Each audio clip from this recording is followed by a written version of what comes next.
Yes, sir. That's here it is. Here we go. 10:03 p.m. We're starting 3 minutes late here on Gotham After Dark. My name is Tom Bavona from Gotham Trinity Productions. Good evening, everyone. This is Wednesday. Is it Wednesday? Babe, is it Wednesday? Sure, it's Wednesday. It's Wednesday, May 13th. My puppy's going crazy. We're going to have a good time tonight. I have a couple special guests. I am so excited. If you were watching Tom Bannis' show earlier, well, guess what? Here's the after party. Except now, we're drinking alcohol and we're going nuts. And nothing is off the table. No holds barred. Anything goes. If anybody watches wrestling, this is like a steel cage match. Mick Foley versus Undertaker style. So the gloves are off.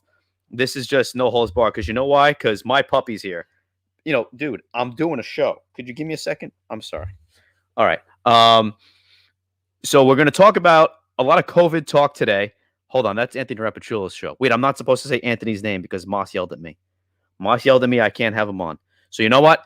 Moss, I want Moss to yell at me for saying that person's name. So let's bring on my co-host from Partners in Sound Production, the Call Beanie Fund, Massimo Dodonna. Good evening, good sir. How are you? Is someone talking?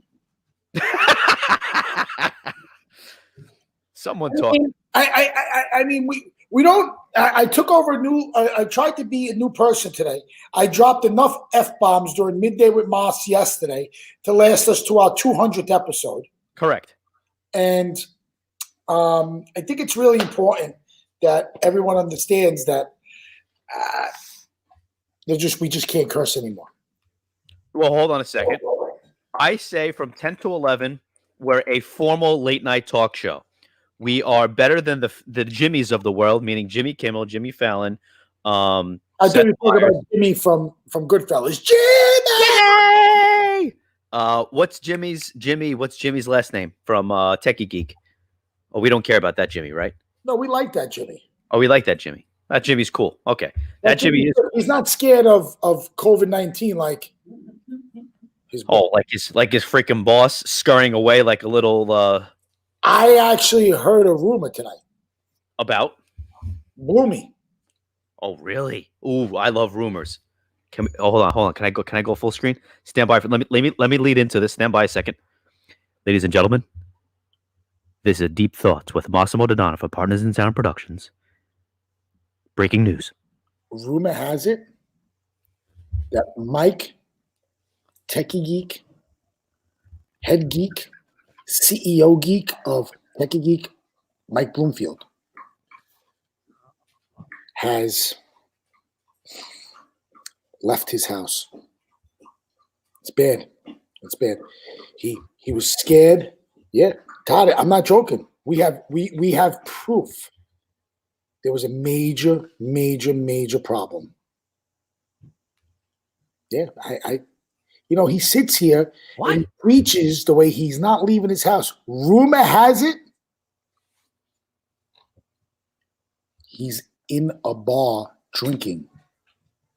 Wow. Well, I got to tell you something. One of our guests, Heather, if you can write your, I feel terrible. I don't have one of our guests' full name.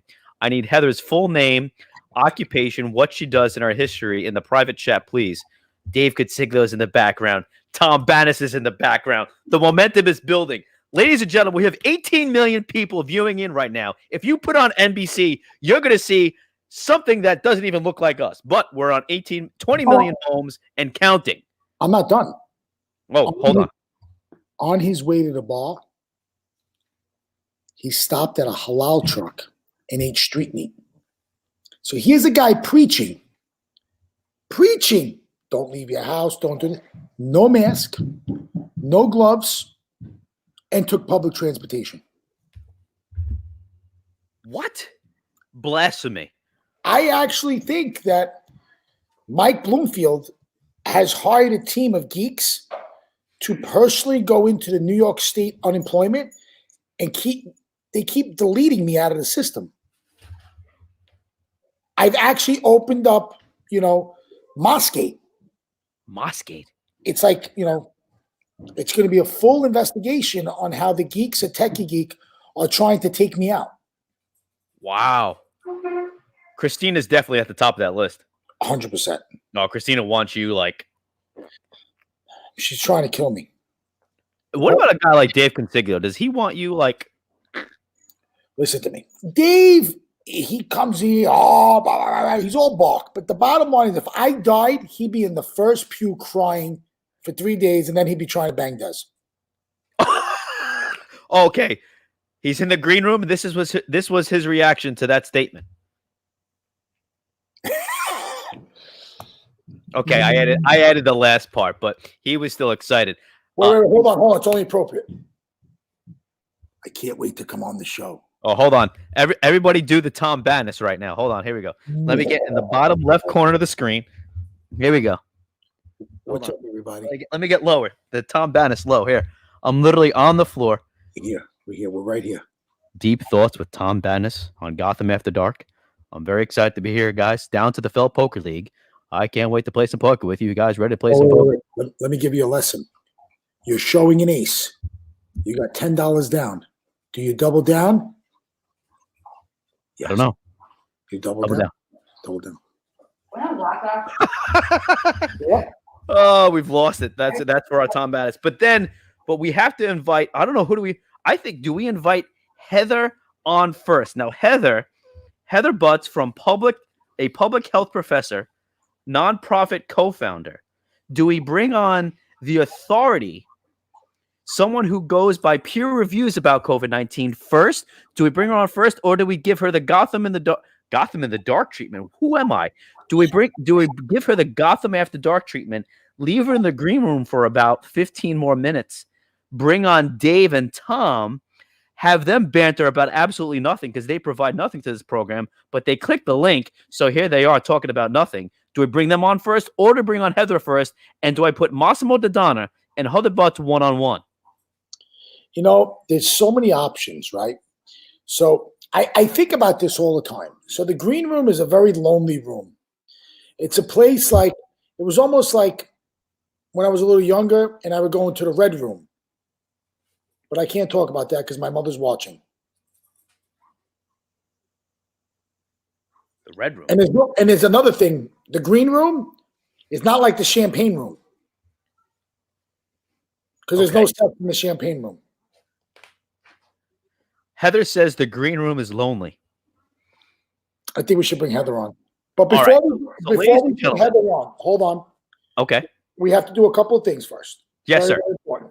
So first off, we need all of our viewers to obviously share our feed. And I think it's very important. We have a viewer every night, a good friend of mine, Marty, that sent a request out that we should have a moment of silence for all the law enforcement officers who lost their lives. Tonight is the 32nd annual candlelight vigil. So I think it's important that if we can just all take a moment right now, and especially we want to respect the Detective Joseph Allen Seals, who lost his life on December 10th in that tragic Jersey City shooting. I'm sure we all saw and remember a few months back. So let's just have a moment of silence on Gotham After Dark for all law enforcement.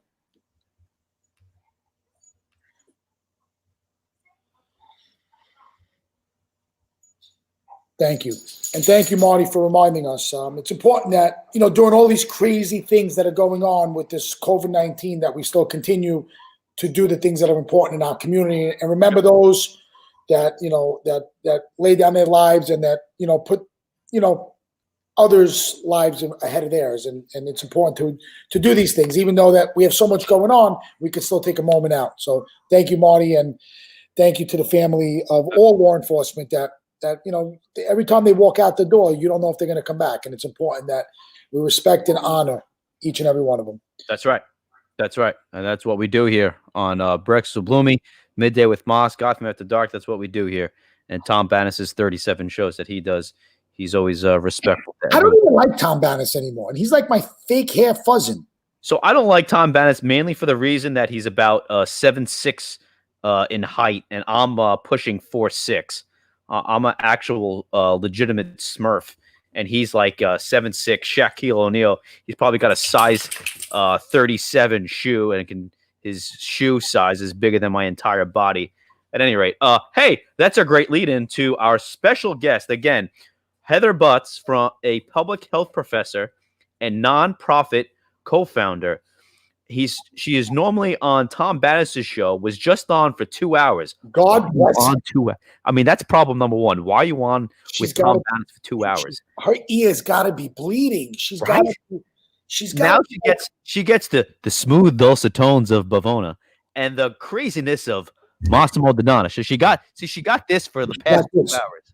Hey Heather, thank you for coming on my show. Hey, how are you? I'm gonna stay in this little corner right here. Tom Bannis here. Your question. I got a question for you from I got a meme I want to pull up right now. Heather, serious question. Heather, serious question. Serious question, Heather. You have you see me, Heather? You see my face okay? My name is Bob from Gotham Trinity Pro. You see me okay? You have a 3, 4, 5, 6, and you're about to get another card. What do? Do you go all in, or do you drop, or do you fold? Is this a poker face? Is this a poker face? Heather, how are you? I'm sorry, Tom. I feel bad, Tom, wherever you are. Why do you feel bad for Tom? I feel sorry for Tom. I don't even met Tom in person. I don't even care. He doesn't even know who Tom is. I know Tom 20 years. His cousin is my cousin, so makes he's such a nice guy. Basically, we're all family, essentially. Right? Heather, don't lie. He's not a nice guy, number one. He totally is. He's a totally nice guy. What do you mean? How do you know Tom? Let's talk about this. How do you know Tom? I know. What do you mean? I don't know. How do you know Tom?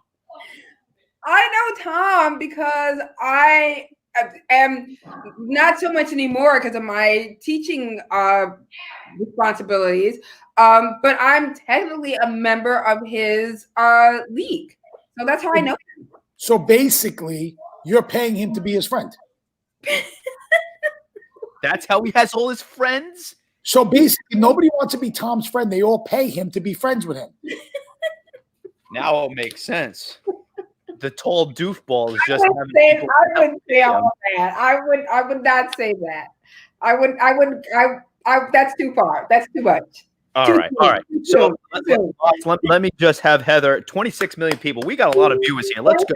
Heather, give us Heather. This is my puppy Fury. Nicholas, oh my gosh, Fury Bavona. Say hello to your public. Say hello. Say hello. All right. Real quick. Fury, very important question, Fury. Dogs have good judge of character. Fury, do you like Tom Bannis? Don't bark if you agree. Don't bark. He agrees. Shocker. Done. Game, set, match. All right, let's get back to serious stuff. Heather's here. That's serious. She has legitimate. I bring the serious regarding COVID. Yesterday on Midday with Moss, I wish I had a playback machine. In the business, we call it EVS. EVS could just roll back. Massimo Dodonna going off because Tom Bannis teed him up. I was talking to him about bullshit. I'm talking about Eric Aramita. God bless him. He's an awesome guy. HGTV, everyone knows him. Moss has him in his phone. Moss has everyone in his phone, including Donald Trump. But anyway, I'm talking to Eric Aramita and HGTV because I'm cool. And then Moss goes off when Tom Bannis comes on. And next thing I know, it's freaking 4:15, 4:30, and Moss has MF'd the entire world. However, Heather, that being said, please introduce yourself to the world. Yeah, hi. So my name is Heather Butts. I'm a public health professor. Maybe I'll give you my educational background and then my sounds good. My work background. You want that? That sounds good. Perfect. Okay, so I did my undergraduate work at Princeton University, and I was a history major, and I did Afro-Am, but I was really interested in. I was interested in public health issues. I just didn't know what it was. I'm actually a lawyer by training, but please don't judge. Like, like no lawyer hate. I good as opposed to evil. So I went to St. John's Law School actually in Queens, and focused on. Oh gosh, that's really fancy. And I focused on law and public health. From there, I actually went to Harvard, and I got my master's degree in public health. And my focus there was law, public health, epidemiology, pandemics, epidemics. I focused on that in school. And then I got my master's degree at Columbia in Teachers College, focusing on education. I'm sorry. You've been talking for 28 minutes about all these colleges you went to and all these degrees you had to. Harvard, Yale, Princeton. Harvard, Yale, Princeton, Master. I mean, for Christ's sakes, you got enough fucking college that you don't have the fucking cure to this thing. So it's Heather's fault. It's Heather's fault. I'm lazy. I'm lazy. What can I say? Shape up, Heather. Suck less. Yeah. Get on this thing. I don't want to talk too much, but I went to Harvard, I went to St. John's, I went to Columbia, I went to Brown, I went to Princeton, and now I'm here talking to Massimo Dodano and Tom Bavona because. This is where it was all leading, obviously. Oh, okay. Oh, sorry. That's it. Like this is where the inevitable place that all led to is right here. So beautiful. Are we really up to 95 million people? 116 million people? Keep going. Keep sharing. So the bottom line is that, Heather, I got a very important question. 20 colleges later, $6 million in debt and student loan. Okay. Do you have a job? I do have a job. If you would have told me you were looking for a job, I would have said, I barely got out of high school and I'm unemployed. So I know. It would be cool if I didn't have a job. That would be sort of like the nice sort of, pin. Did Tom Bannis warn you about me? What? Did Tom Bannis warn you about me? No. I've only heard wonderful things about you. That's a big mistake. Wonderful things? Oh, God. Allegedly, counselor, 2 Utes walk into my... No. The 2 Utes? All right, Heather. All right. So we got a little bit about Heather. Heather, you were just on with Tom Bannis. Do we bring Tom Bannis on to help facilitate this conversation? Yes. I feel like he's my safety net. If I don't have him, it's hard to even talk. Heather. And 2 hours with Tom Bannis. Bannis. I'm looking in your eyes, yes. Look into my eyes. 2 hours with Tom Bannis is like a death sentence. You really want more time with him? I do. I'm looking into your eyes too. Look, you're all Heather Budd's public health professor. I think I'd rather make Heather feel so uncomfortable. I'd rather put pins in my eyes than do another hour with Tom Bannis. Hello. I don't believe that. His own wife can't even stand him. I don't think that's true. We just gotta laugh at it, Tom, and then he's gone. She only married him because he asked her, and they did it 2 weeks later. If she would have had like a couple of months to think about it, she would have said no. Yeah, I know her. She's a smart girl. Yeah, who wants to marry? Very smart person. This is all height hate. These are all short guys hating the tall guy. Oh, goodbye. Wait, is that how it works when that's it. Can I just ask a question? Is that how it works when you say something you don't like, the person just goes away? I just want to know. Listen, Heather, this is Gotham After Dark. My name's Tom Bavona, Gotham Trinity Productions. I power the show. I just want to know. I mean, I don't want to exit stage left just randomly and be back in that horrible green room. So I just hold on. So I like Heather because she agrees the green room is horrible. Number one. Number two. Not even like you're sort of like kind of like gray in there. It's very weird. It's not even really green. There's like my green room. I said like cheese and Dom P, but I'm going to be honest with you. Our shows are not a democracy. They're a dictatorship. Day goes, and if you don't like it, tough shit. Democracy. All right, you know what? Let's bring Tom back. But I just want to know if it's not a democracy. I want to know what the parameters are, so I don't get swished away like Tom just did. No. See, we would never do that to you because we don't. I don't want that treatment. No. We don't even know you that well, so we can't do that to you. But like, But I don't know. Maybe it's how the people you don't know that well and they get that treatment. I just don't know. no, we have some type of hospitality. You have to come on at least 3 shows until we totally disrespect you. Yeah. Give it a couple shows. Give it 2 tree shows, 2 tree shows, and then I'll banish it to the freaking green room. Okay, all right. And then I'll be like, it'll be like, in, the original Superman where I'm, or Superman 2, where I'm trying to get out. I'm like, exactly. Right. Oh, hey now. Okay. Yeah. All right. I think you should bring Bannis on and we could be serious for maybe 30 seconds. All right. So we'll be serious for 30 seconds when Bannis comes on. Then I'll get rid of him after 5. Just want to recognize also Jennifer Finch joining us from the Nicotra group. She is in the green room. I'm going to make her wait there because that's what I do here on Gotham After Dark. I make guests wait in the green room. So Jen, just enjoy this banter. You're in front of. They're amazing. They're awesome. Let's bring on the guy who's been using for the past 23 minutes. Tom Bannis. Tom, how are you, pal? Well, welcome to your new highest rated show, Todd Bavona. I'm back. You. Watch it happen. Let's see it happen. You paid people. You paid. I'm watching the numbers. They're crazy. Your numbers. What's your? How many millions of viewers you have right now? For God's sake. 40. There's no way. Right? You're welcome, Todd Bavona. That's what you get when you get a little press from down to the felt. Let's bring on a legendary Staten Islander. He's also from Partners in Sound. He's also Italian. I know you find that shocking because Staten Island. Dave Consiglio, who is the go-to guy. Dave is back. When co-hosts don't show up on time or don't show up at all. And he's helped out on Midday with Moss. He even went solo on Midday with Moss. Dave, how are you, pal? I'm doing wonderful. You got a lot of people here tonight. What do you think about Heather? Isn't she impressive? She is. I caught her end part with this guy, that guy. This guy right here. Determine where everyone is in the screen. All right. So, Tom, let's get serious for a second. Tom, you just spoke with Heather for the past 2 hours. In all seriousness, you did. It was like an hour and 55 minutes. I was watching. I asked some stupid questions because I'm a stupid person. I reckon. You guys, actually, your questions were great. They weren't stupid at all. I think you're talking about Bloomfield, but it's okay. Where is Bloomy? Where is Bloomy? Bloomy, it's late for Bloomy. He's got to go to bed. He needs his beauty sleep.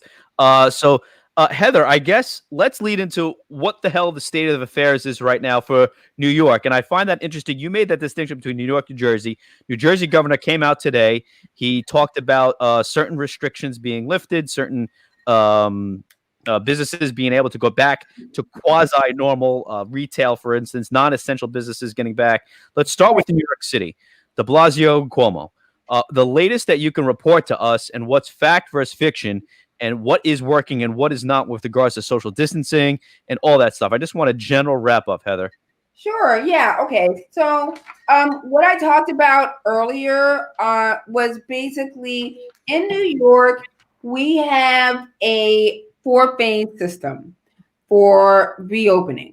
And so what that is each region, so we're going by regions, each region in New York has certain milestones that they need to meet. Once they meet those milestones, they can enter phase 1 of reopening. The milestones they're basically metrics. 1, you have to have a 14-day decline in hospitalizations. 2nd, you have to have a 14-day decline in hospital deaths. 3rd, you have to have new hospitalizations that are basically, it's a ratio of like 100,000 people per resident. 4th, you have to have, this is a critical one, you have to have the total share of hospital beds needs to be a 30% to 70% ratio, with the 30% being available.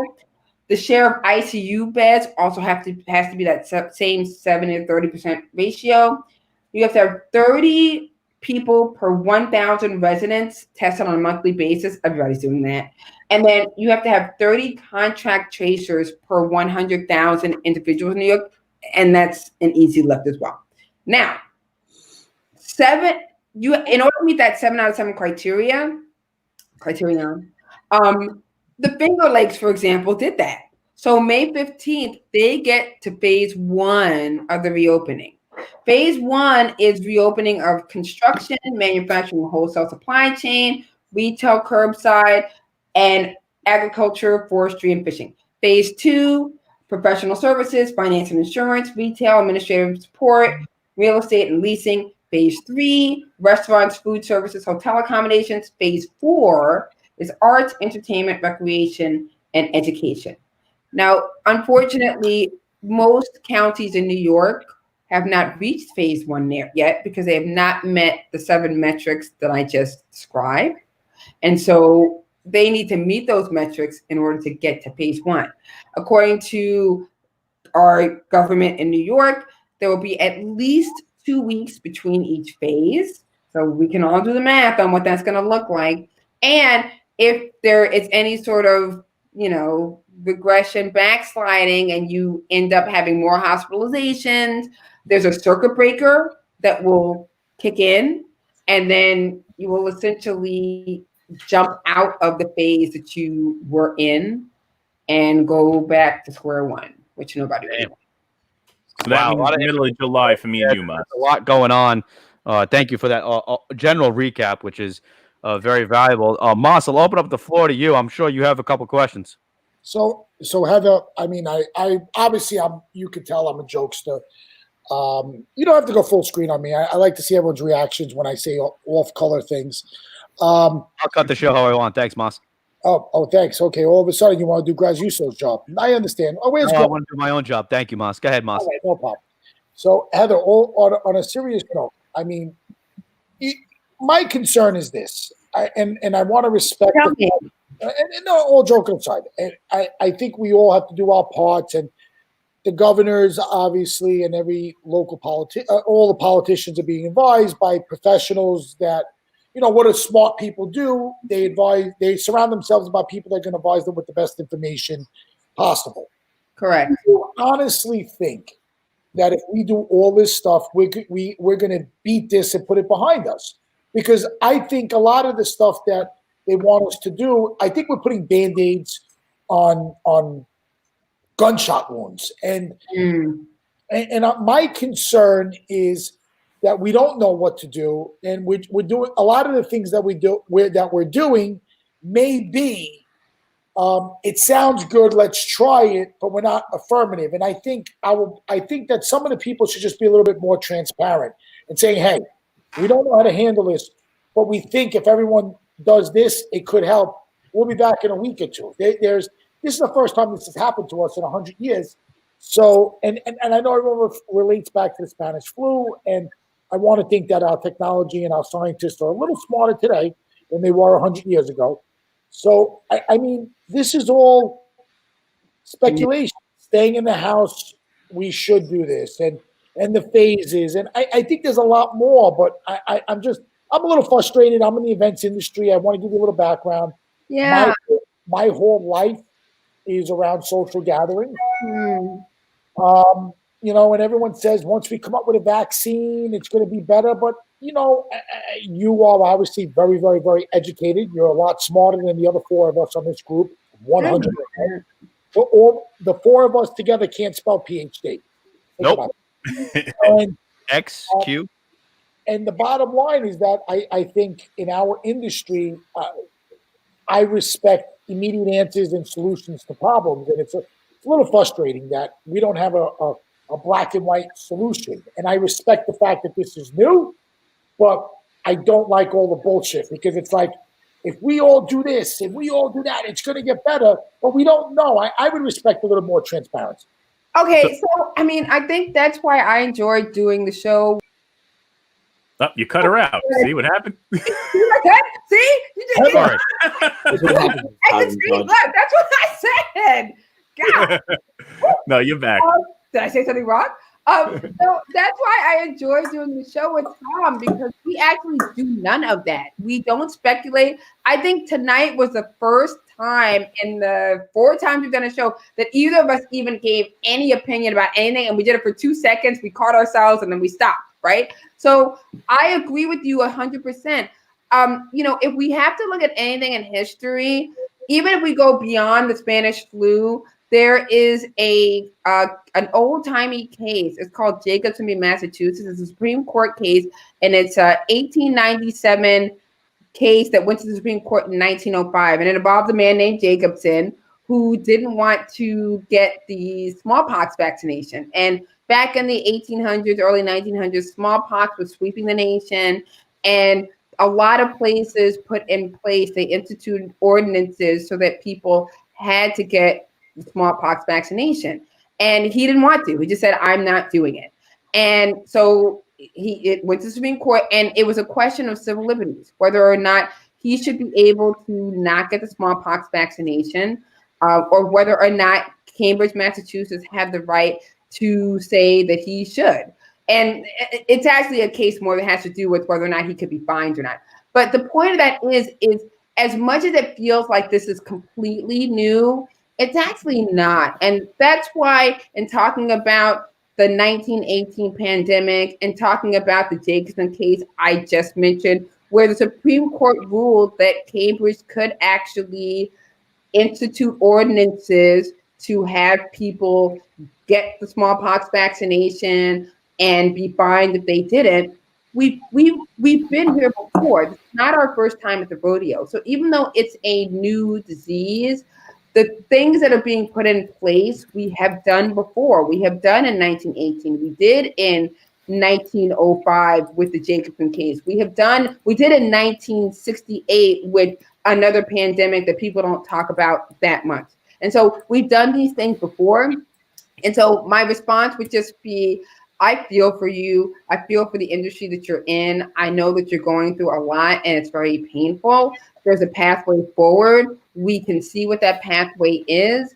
And it's looking at not only the 1918 pandemic, but looking at the Jacobson case I just mentioned, looking at 1968, looking at other examples and being able to say, we've done this before. This is why we're doing it now. And and you're right. We don't know exactly if it will work. And so if I came on here and I said, oh yeah, this is where 100% what we're doing is right, it's correct, I would be, you should, swipe left. Swipe you up. Swipe right. Get out of here. Exactly. So, but I'm not saying that. But I think that what you're saying is valid. And everything that we've done in New York is not correct. Everything they're doing in New Jersey is not correct. I'm okay with that. I'm okay with that. I'm okay with saying that. But here's my thing. Mm-hmm. So you said you studied law. Yes. So as an officer of the court. Yes. Counselor. I love saying that. I love saying allegedly in counsel. Yeah, allegedly, it's the best. It's the best word ever. It doesn't get anything. All joking aside, as someone that studied law and respect the law of the land, don't you think that we're navigating crazy times here, where the government may be overstepping their boundaries just a tad? Yes, I do. Yes. Yes. Governor Cuomo gave himself the authority to say, I can now extend the audience from May 15th to June 6th because I said so.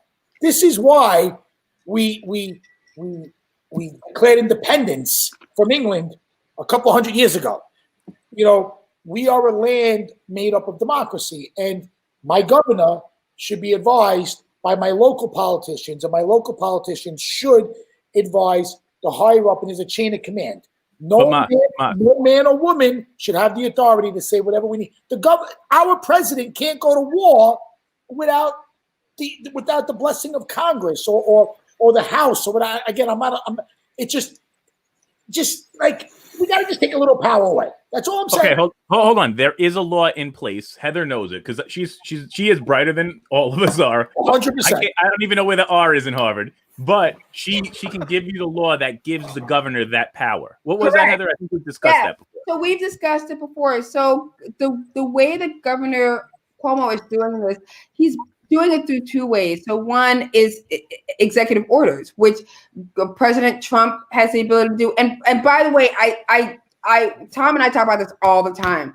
You will not hear me bashing people. You will not hear me saying, "Oh, this person is." It's just a fact, ma'am. That's how I operate. So Governor Cuomo has the ability to do this per both executive order and per the police, something called police power, which doesn't involve police officers, although thank you for your service to them, but it doesn't involve police power. It doesn't involve police officers. It involves something called police power, which is the Jacobson case I just mentioned. The reason why that case is so important is because it essentially created something called police power for governors and for states and for localities, which says you basically can do what you need to do to protect your citizens in a time of emergency. And those things can include all the things that I just described. So for better or worse, governors have the ability under the police power to be able to do all of what we just said. The president actually can also do that, but governors have more power because there is no federal police power. There is a state police power. So that gives governors the right to be able to do what I just described. It does not give the federal government the right to do what I just described, but it does allow governors and localities to be able to do this. So once we declare a public health emergency, which every state basically in this country has done, that gives governors a lot of leeway to do a lot of things that they feel that they need to do to protect people, including all the things we just described. So, and let's touch on something real quick. By the way, it's a great question because your question is what keeps me having a job in terms of teaching, because that's what I teach about. I teach about bioethics. I teach about exactly what you just asked. So I'm just frustrated. I'm frustrated. I'm frustrated on so many different levels, as so many people have seen. I'm okay. I'm okay if you turn around and tell me, if the people that are a lot smarter than me and Tom, which is probably 98% of the people watching the show, are going to turn around and say, if you do this, we're going to beat this. I'm okay with it. I want to be left. I just want a little more facts. I don't want to be told this is what we're going to do. I want the facts to be brought out to me and said, hey, XYZ, as the person in charge, this is the decision I'm making. I do respect Cuomo for saying, don't be mad at your local politicians for closing those businesses. I closed them. I respect him for making that statement, because as the leader of a business, as a leader of a city, as a leader, you want to be the guy to be the hero, you got to be the guy to take the punches. And I'm that guy every day. And I've been in some awkward positions in my life where I needed to, be the guy where I could have been the hero or the jerk, and I came out on top. My only beef is that I think a little bit more information to the people. I don't think anybody should turn around and say, we're going to close schools for 6 months. Right. Let me interject real fast. I'm going to interject. So we discussed this earlier on my program, that people want an instant answer. The problem is politicians are only politicians. They're not the smart people, like Mas was saying earlier. The smart people the politicians surround themselves with people smarter than them. Statistics and numbers are not instantaneous reactions. They have to, using Heather's words, they have to extrapolate out, and they have to be able to be studied. We can't do that instantaneously. It doesn't happen like that. There is not an instantaneous numbers and facts. So as the smart people learn from what's occurring, they're giving that information to our politicians to help control and protect and secure our population. And I think the problem is we're so used to instant reward and instant answers, is that when we can't deal with not having it. I'm okay with that, Tom. My thing is that I just think we don't need a press conference every 3 minutes. And I honestly feel that I think everything okay with once a week. Hey guys, every Friday or every Monday, we're going to reevaluate the last 7 days, and we're going to say what we need to do. I mean, there's just that. Are they make you anxious? Do you feel like they're anxiety provoking? Is that why you don't want them? Yeah, because I think what happens is, Heather, I can just tell you, I can only give you facts that revolve around my personal life and my business. People think that tomorrow's Thursday, so Friday. People think on Friday it's going to be It's May 15th. We can open up. No, that's not true. That is what people are thinking. Do they really? People think that. And my argument That's not true. But Heather, you are a very, very, very, very, very well overeducated person. And then we have a lot of stupid people that are saying, but do they think they can just go to the beach? I guess I'm a little confused by that. I mean, they don't know about the phases that I just described. Heather, people listen They just don't want to hear it. People listen to what they want to listen to. Okay. And the bottom line is that I think they should have been a little bit smarter in saying, hey, we're shutting shit down till May 15th. People don't want to hear. They only hear what they want to hear. So listen, less is more. Smart, stupid, simple. Hey, we're shutting shit down to May 15th. On May 15th, we're going to tell you what goes on. And as long as everyone does their part, we can open shit back up. Enough with the phases in phase 1 and phase 2 and phase 3 and phase 4. Let's talk about phase 4 after we get done with phase 3. Like, or when we. So wait, but hold on. So first off, Todd, oh my God, Mike. First off, Todd, be careful. If you let him keep talking, you're gonna have to delete this whole video after the fact. So I had to delete fucking Midday with Moss from yesterday off my. What? You deleted some of my best work. So be careful with this. Second, don't get me on full screen. It's annoying. So Moss, I'm not gonna talk then. Real quick, could I interject? I want to welcome Jennifer Finch to the cast. She is also a Phase 4 employee like me and Moss. Nice to see you. Such a pleasure. Yes. And Dave. Nice to see you guys too. All right, so Heather, you're surrounded. All 4 of us are Phase 4, right? I believe Yeah, we're all Phase 4 live I entertainment. don't want to be a gloomy and doomy person, but if you do the math and you figure there's a 2-week, at least 2 weeks between each phase, and that assumes that like we go forward with the phases and there's no blips, then you're talking about at least 6 weeks until we get to phase 4, and we're not in phase 1 yet. So I know it's painful to hear these phases, but honestly, New York City is probably not going to be in phase 1 for till June.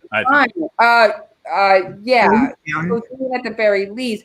And then you got to figure, we probably won't be looking at phase 4. I mean, I'm an educator, right? I fully anticipate I will be teaching online till 2021. And I'm a phase 4, I work at a phase 4 institution.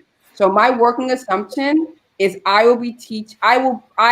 we will not fully get to phase 4 for where I work until at least January, February, or 2021. That's my working assumption, that I will be teaching online, which I taught online starting in March, and I happily didn't get Zoom bombed. But I taught, which is devastating to 4 of us on this cast. But I mean, and that's just because I get personal opinion here. I'm not saying that phase 4 people will all have to wait till 2021. My point is just, as another phase 4 person who luckily can work, albeit remotely, I fully anticipate that I will be working remotely through 2021. And so in terms of phase 4 people, I would say that just the math is that you would not see any sort of lessening of this until best case scenario, we're looking at August. Best case scenario. Right. The best case scenario for phase 4. But so now if we enter phase 1 in June. That's in June. And then wait, Moss. So you're Moss. You complain. Wait, no, you hold on, because you complain that all you want is a fucking date. Then he comes out with phases, and you complain, don't tell me phase 4. Tell me about phase 4 after phase 3. It's too confusing. So in one hand, you say you want a date. He's giving dates. Now you complain he's giving dates. Do you want him to come out with puppets and act it out? Like, what do you want to make it simpler? He's brought charts. He puts exactly what the stats are. Mike, so can I interject respectfully? This is Moss, and he's one side of the spectrum. This is Mike. He's the other side of the spectrum. Oh, right. Hey, how are you? I told you about Heather, I'm Republican Trump guy. Mike's. I got no problem. I got no problem with that. But you're also approaching. You're never gonna hear me say anything about that. I respect your opinion. I just read between the lines. The girl's been to more colleges and got more degrees than girls I've been with.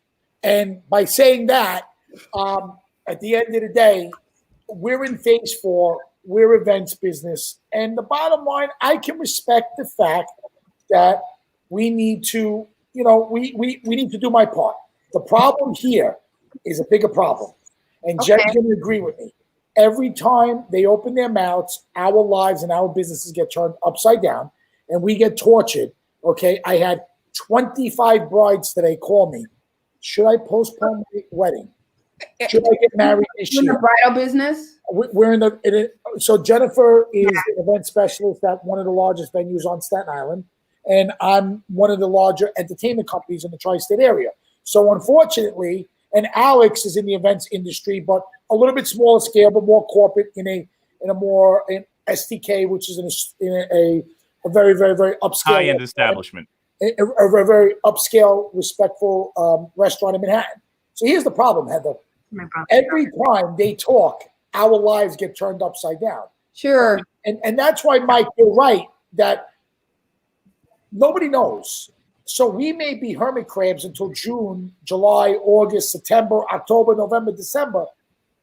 If you turned around and said, Mas, sit on your hands until January 1st and this is over, I will sit on my hands for the next 7 months. But it doesn't work like that because unfortunately, people. No. I'm not. It doesn't work like that. Not because of what you're saying. You're absolutely correct. The problem is people, right? So if everybody just did what they were supposed to do, we'd be fine. But you got people running to the Jersey Shore and running down to Florida and running to get a haircut in Atlanta. And so then when the numbers start to creep up again, that's why we have a problem. If people would do what they need to do in terms of social distancing and staying at home and so forth, then we could actually calculate this a lot better. And then, Governor Cuomo could say, yeah, we know this because we know that, everybody's staying at home and they're not going out and they're not doing, but people are not doing that. People are, I see it when I look outside my window and I see people that are just out there frolicking and having a good time and living their best lives, hanging out with 20 of their buddies and so forth. And so if people are not doing what they need to do, that's an unknown factor that makes it impossible to give a date. Because since people are people and they feel they just have to be out there and they've got to be living their best lives, then from an epidemiological standpoint, we can't calculate a date because the date keeps getting pushed back because the hospital rates go. All you need is one blip. Like in New York City, we actually had like 12 days of the hospital rate going down. And then you know what happened? Mother's Day. And then you know what happened? People decided to go visit their mothers. That's exactly what happened. People decided, I got to see my mother. I can't take it. I'm going to go visit her. Now we've got blips. We've got little feet ups in the numbers. So because people just could not visit their mothers, they had to see their moms, they had to go hang out with them. Now we've got an uptick in cases. So it's not that Cuomo is just this guy who can't give us a date. It's that people can't be told. And they can't stop doing what they're doing. And if they're going to go visit their mother on Mother's Day, and they're going to go visit their aunt on Mother's Day, and they're going to go visit their sister on Mother's Day, we're going to have an uptick in cases, which is what we have now. So then we can never get to that 14-day threshold where we can open up. Because all you need is one day when you have a blip, and now, boom, we're right back to square zero. I'm raising my hand like I'm in school. So here's my question for you. So if this is, I feel like I'm in school. I feel like I should raise my hand, but it's a good thing. So now let's say we're heading down the right path, and this virus doesn't go away. Because I watched your show with Tom, and I know you're in agreement that this isn't going anywhere. You were because I try and listen and pay attention, but I mean, we know this isn't going anywhere. So at what point does the government decide that the blips are acceptable? Like, at what point is the line drawn and they're like, you know what? There are the cases, it's going to go up. And then how do they move on? I mean, I feel like we're just, do I have time? I don't have time. Well, I just don't know, like, when you pass the point of saying, like, okay, you know, the numbers are going to go up, we're going to open, and this is what's going to happen, and how and when is it acceptable? That's Georgia. Georgia said, you know what? We know people are going to die. We know people are going to die, and we are going to accept the fact that people are going to die. New York just is not willing to accept that, but Georgia is, because that's the only thing you can conclude from what Georgia has done.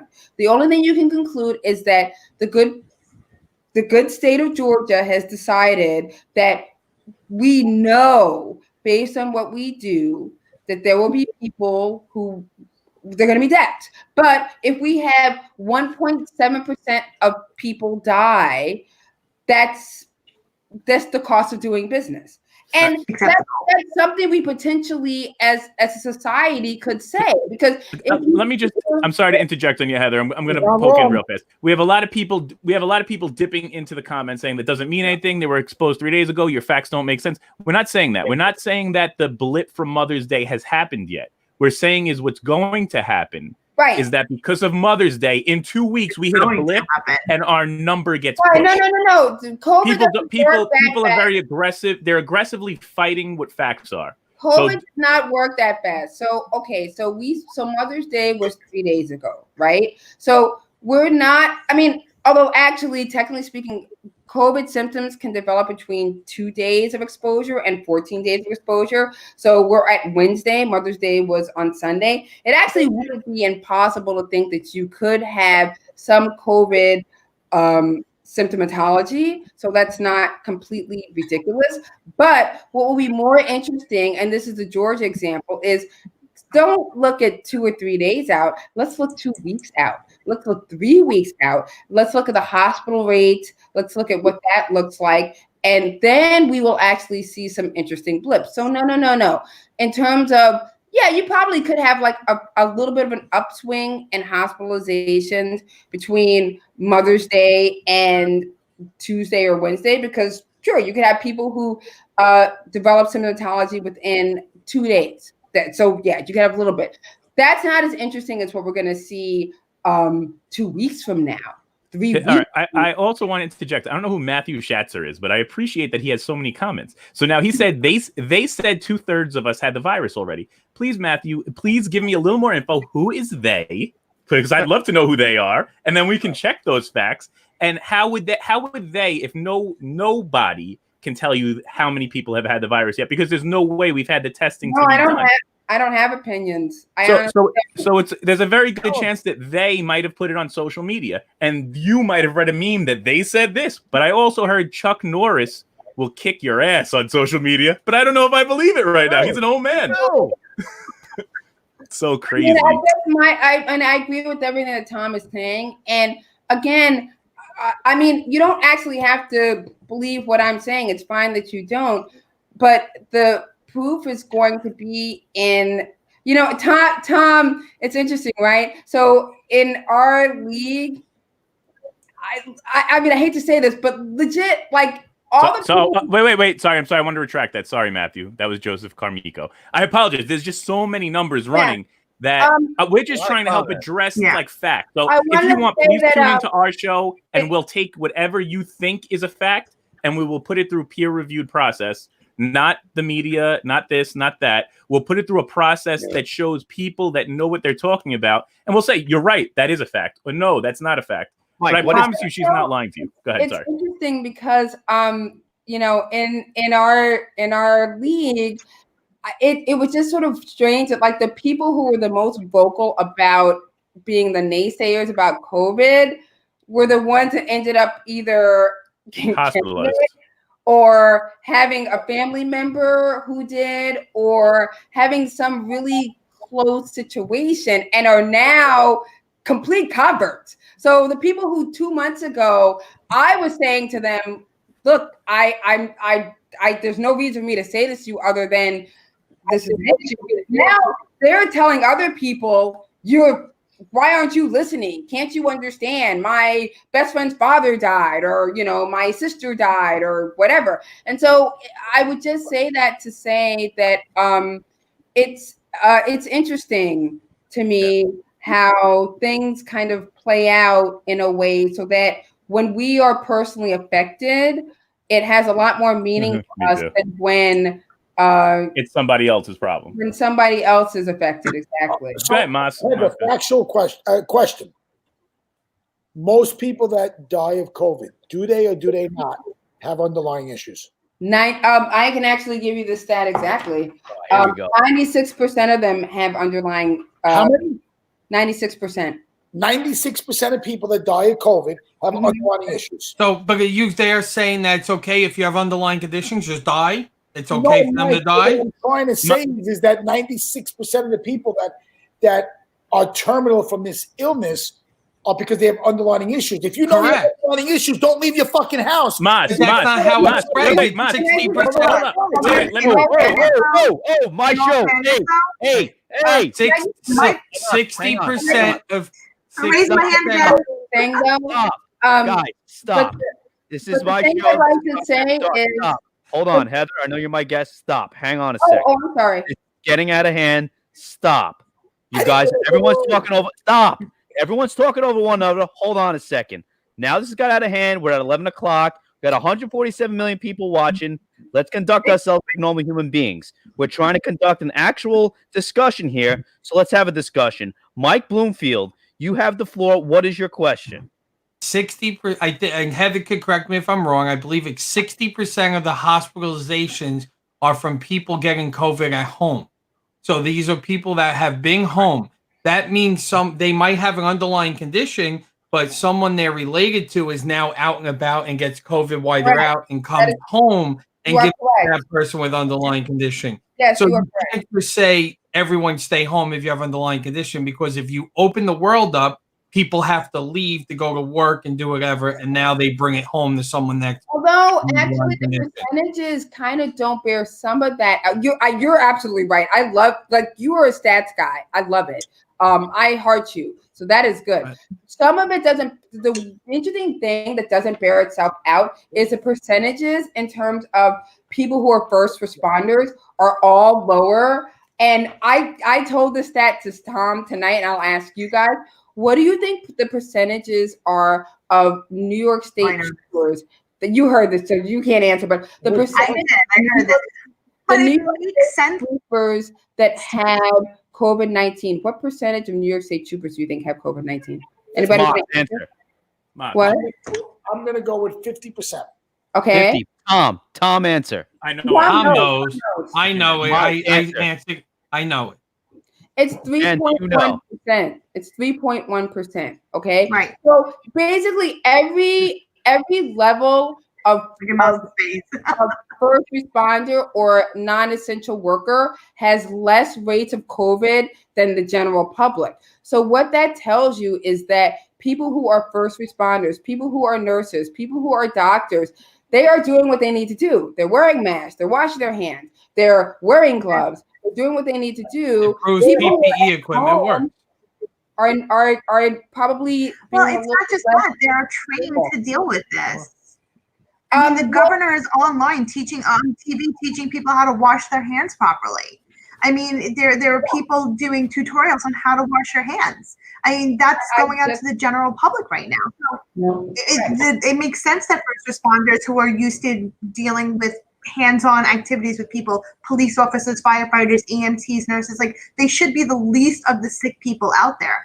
And in response to people with underlying conditions being the most susceptible. But the reason I brought them up was because I think a lot of people, their working assumption is that, if I deal with somebody who's a police officer, I have a way larger chance of getting the disease, that's not really bearing itself out only because those people have lower rates of transmission. So it's not bearing itself out that police officers have, or 50% of police officers have COVID, 80% of police, that's not really bearing itself out. So then that makes us know that people who are at home who have higher rates are being sloppy with their transmission, probably. All right, Mike, go ahead. Well, Mike, not just sloppy. Go ahead, Jen. My sentiment is that I probably on a regular basis have more contact with the public in general, just because of what my job would be on a regular basis if we were in quarantine. Now, I live in a household where my two parents live with us. We share, we're in our chain. So I have a mother and a father who are both diabetic, a father who has heart disease. So they are in the top category of people who would probably, if got sick, have more issues than anybody else. Yeah. But I treat myself like I'm them. And this is Staten Island. That's very common. I mean, there's a lot of people who have a shared inner circle. So the idea of opening up quickly and putting myself in a position where I'm going to be exposed on a regular basis and then having to bring that home, I'm not a first responder. I'm not trained to take care of myself. I'm trying my best to learn. I'm trying my best to be hyper vigilant about how I conduct myself in order to better and keep them safe. But if anybody is living in that world of it's not about you, it's about them, it's very much me. And I feel it on a daily basis. I have 2 kids, 2 elderly parents in that. Oh, sorry, mom and dad, but they're not, But it's definitely scary. If I may say, your attitude is the attitude.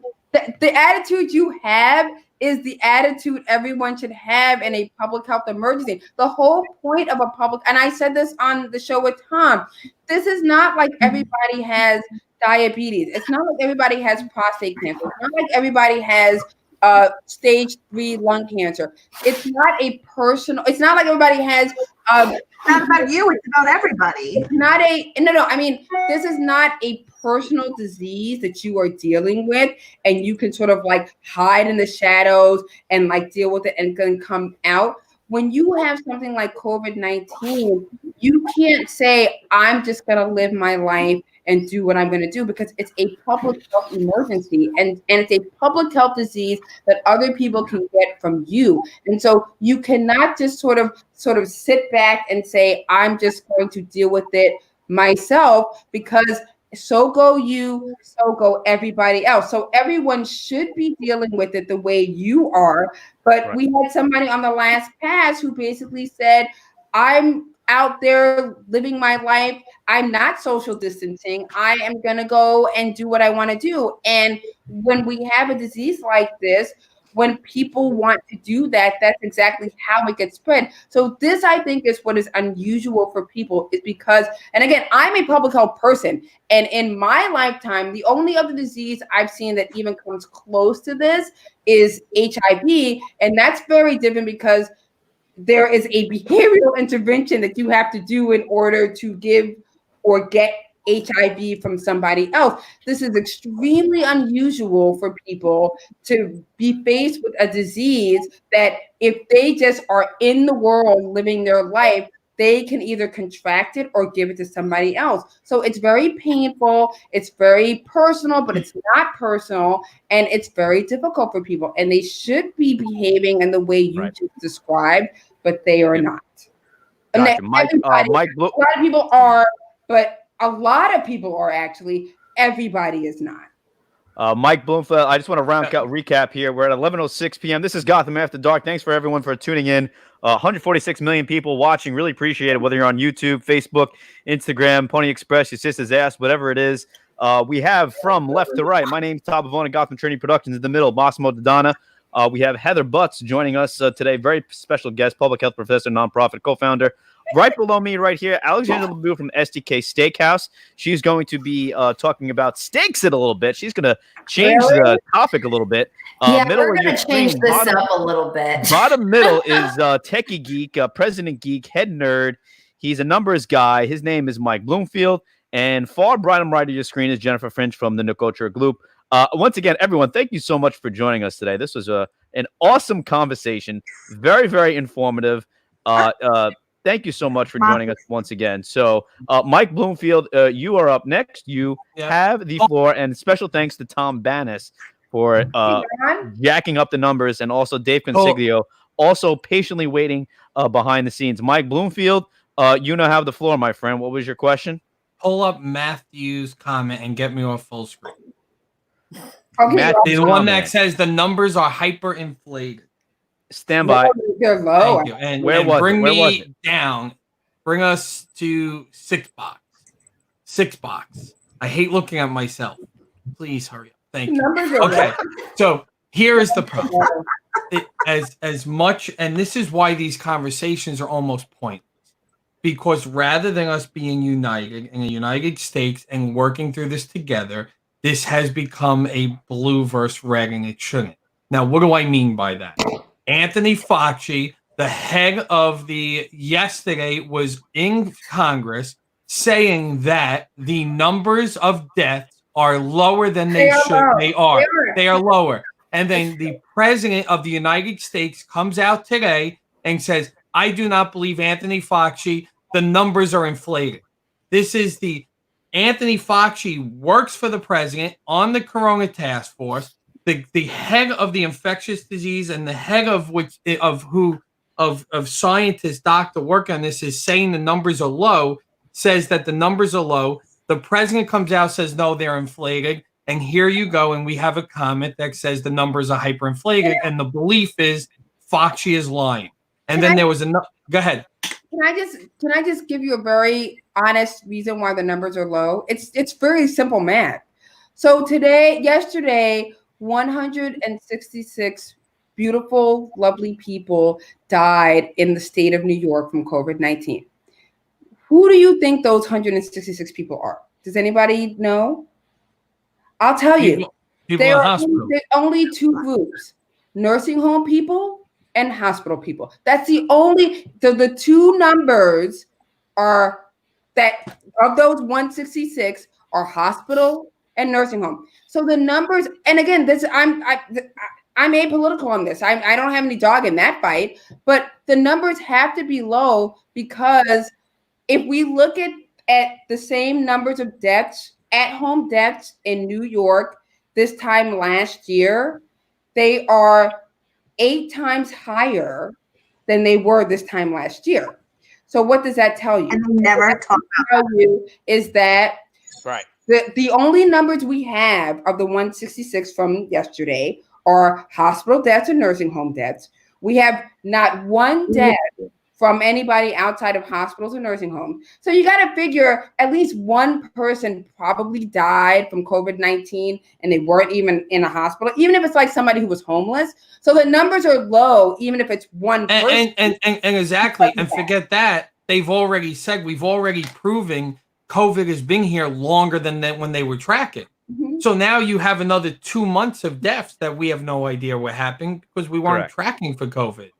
So the numbers are absolutely lower than what they really are. But the numbers aren't lower. The numbers aren't lower just because the numbers aren't lower sort of in a fanciful, we're not sure what the numbers are. The numbers are just lower just because the only numbers we have are the hospital deaths and the nursing home deaths. We just don't have the at-home deaths. We can extrapolate from the fact that lots more people are dying at home, that some of them are dying from heart attacks. Some of them are dying from strokes. Some of them are dying from, cancer. Some of them are dying from their appendix rupture, right? And then some of them are probably dying from COVID. So yes, the numbers are low. I don't think we should get hysterical as in they're crazy low, but even Governor Cuomo would admit those are the only numbers that we can validate are the hospital numbers and the nursing home numbers. So they have to be low. Sure. That's just sort of factual. So now, just to, I don't know that I necessarily believe this, but a lot of people are saying, there are people who are going into the hospital who are being labeled as COVID deaths or COVID presumed deaths because of the money that the hospitals are getting. How true is that? Like, can you speak to that sentiment? Because there's going to be a lot of people that are like, oh, they went to the hospital and they died. It must have been COVID. So now the hospital's going to get 13,000 versus 9,000. My counter to that is that basically the only people that we're seeing in the hospitals right now are COVID patients, because you can't get elective procedures. So it's not like anybody's in the hospital for that. Again, there's a really great article in the New York Times, and the title is "Where Have All the Heart Attacks Gone?" Because we're not seeing them. We're not seeing stroke patients. We're not seeing appendicitis people. We're not seeing tonsillectomies. So the elective surgeries are gone. Heart attacks, we're not seeing them. Strokes, we're not seeing them. So legitimately, do you think people are delaying care because they're afraid to go to the hospitals? Things. You think more people are dying, like not COVID related, but COVID influenced, because they're afraid to go and seek care? I don't think it's care. I think that things are happening to people and they're having comorbidities with COVID-19, which is very sad. But I think, if any of us sitting here today said I needed to go to the hospital for X reason, I think we would all have a long time to think about why we would go to the hospital. Could I interject really quick? I know me personally, I have panic attacks, right? Like I have anxiety. Like I'll feel my chest get tight, my this, my that. Am I going to the hospital to make sure it's not a heart attack? In the past, I did. Now I would not. I'm not going to the hospital unless I'm dead, unless I'm gonna go. So ask yourself this before you say that's bullshit. Everybody in the hospital, anybody here shows a symptom of a stroke, of a heart attack, is the first thing you're going to do go to the hospital? You can be like, I'm going to wait this out till tomorrow. I'm not trying to get infected with COVID and go to the hospital. Correct. Yeah. Let's be true. All of us. Let's just answer that as a panel. All of us. Right? No, Matthew, heart attacks and strokes did not go away because of COVID. I don't think you heard what I said. Let me be very clear of what I'm saying. People who are having heart attacks, exactly what Tom just said. If you're having chest pains, are you going to go to the hospital right now? You might, but then try getting an ambulance, right? So it's going to be a little challenging for you. So let's say you're having some chest pains. I mean, again, let's ask the panel. If anybody here were having some pains in their chest right now, or a little bit of pain in their arm, would they say to themselves, I'm going to kind of like this wait it out because I really don't want to be in the SIUH. Moss, would you go to SIUH? Like you would. I think Moss yes, Mom. Sorry, my mom just commented. Would you go to the hospital or would you try? Look, my grandfather is in the hospital right now, and he went because 11 days ago because he has congenital heart failure, and he was having a hard time breathing, and we were trying to wait it out. They didn't want him to go because you can't see a person, and so trying to wait out, he ended up going. 11 days later, he now today tested positive for COVID. How he get it? Because he's in the hospital. And so, of course, people are trying to avoid the hospital. So now here he is, already with congenital heart failure, already 88 years old, and now in the hospital and has corona. I know. And guess what? You're right, Matt. It's a lie. He doesn't really have corona. The hospitals get paid more if they tag him as a corona death. So when he dies in a few days, they get paid more. It's like a car dealership. They get spiffs the more coronavirus deaths that occur in their hospital. And that's what people believe, because that's what they're being. We've done the hour of serious talk. I think it's time to start drinking and having a good time again. This show is more of an escape. It really is. That's why me and Heather do this once a week, because we like to address facts. And anybody that's in the crowd that wants to talk facts and has a fact that they believe or they want to disapprove or prove, let's go. Let's do that. All right. Chick-fil-A. Let's freaking go. Popeye sandwich. Which one? Chick-fil-A all day. Popeyes. I don't eat meat anymore, but back in the day, I tried both, and I think Popeyes for sure. All right, here we go. Jennifer Finch wanted these questions. She's been waiting for these questions for the past 2.5 months, just like everyone has been asked these questions for the past 2.5 months on these programs. Here we go. Number one, Jennifer Finch, do you like cheese? Oh, God. Everyone likes cheese. Terrible. Except do you like peanut butter? Yuck. Oh, I love peanut butter. Love peanut butter. Excellent. Did you watch Tiger King? I couldn't help myself. I tried really hard not to. Yeah. I tried so hard. Good. Good. I'm proud of you. That's real good. Number 4. What's number 4, Mike? Breakfast for dinner. Breakfast for dinner. Yes or no? You know that's a yes. You know that's a yes. Pancakes, You know, eggs. Do you know Nicole I never made answered me any of make- these, by the way. No, we'll ask. Nicole we're made coming me around- make we're her coming around the eggs horn. and a We're coming around the bagel horn. yesterday for dinner. Yesterday, and Oh then my gosh, basically that's with amazing. so you know what that meant? That meant now I was on my own for dinner because I wasn't eating eggs and a bagel. That is why is it the toughest decision to figure out what to eat when all the options open up? So like it's like Nicole's like, make me eggs and bagel and do whatever you want. It took me an hour to finally figure out I was ordering Chinese food and had Oriental Plaza delivered. But like I was on DoorDash, like La Candela, should I order paella? And Nicole's like, you're gonna order paella, you're gonna eat a whole Spanish meal by yourself. I was like, Alex will be back in a second.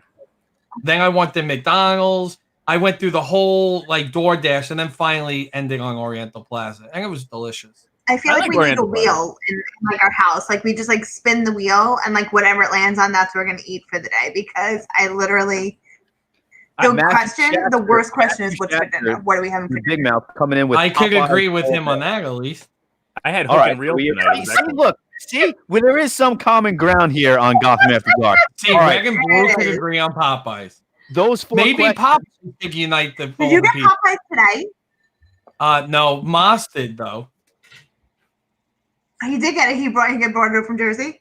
That's funny. Well, Moss Steve got it from brought it Jersey. to him. Dave tried bringing him lunch, but he took the lunch from Jersey.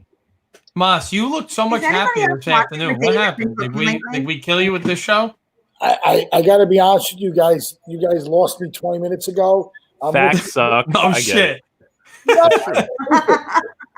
Guys, no, Heather, no disrespect. You seem like a really nice person. You're just another opinion in the mix, and you know it's fact. I don't have opinions. None of that is my opinion. Facts don't mean anything here. I don't have opinions. No, Mike. Let's None drink. of us have ever seen this, and the bottom line is that Heather thinks this, Jen thinks that, Mike thinks this, Tom. But I don't think that. I just base it on what my research is and what I know. But we don't. But you're right. But we don't know. We don't know. So I can agree Yeah. to disagree. And I instead of engaging and arguing, Todd yelled at me 20 minutes ago, and I just took a back seat. Oh, I know that. It was Todd. Todd did this. To be fair, I yelled at everyone. I had to quiet everyone down. I'm not having to go on here. my show, motherfuckers. What I say The bottom line is this. You know what? Everybody in this feed doesn't deal with the fucking bullshit that Jen and I deal with every day. What? I don't know. I'm kind of with you with that's okay. clients, my friend. I think the problem is Todd. This is what Here's the real problem. happens. With all due respect, nobody But puts this him is out what to the corner. happens, and I think this Respectfully. is what determines your.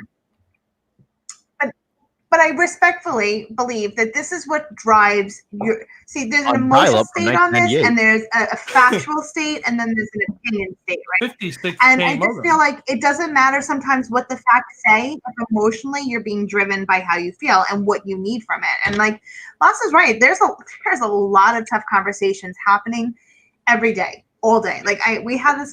Moss and I talk at least 3 to 4 times a week, and we try to talk each other off the ledge.